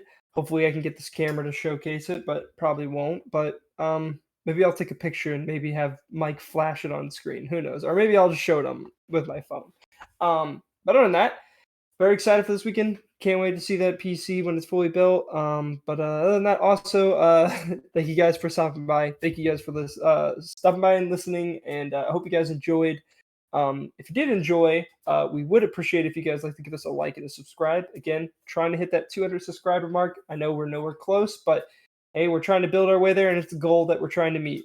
And other than that, I would like to also shout out our Patreon Platinum member, Logan Leffler. We do appreciate your support each and every month. If you guys would like to support us by giving us money, are giving us $1 every month or so, we do have our Patreon linked down below. Obviously, you guys don't need to do that. We do just appreciate you guys at least stopping by, giving us a listen, and also just give us a like. And obviously, if you are new, give us a subscribe. But other than that, Back to you, Mike. Once again, thanks everyone for listening and following along with us. This has been another episode of the XP Podcast brought to you by The Experience Point. I hope everyone has a great week, and as always, we'll talk to you guys in the next one. Adios.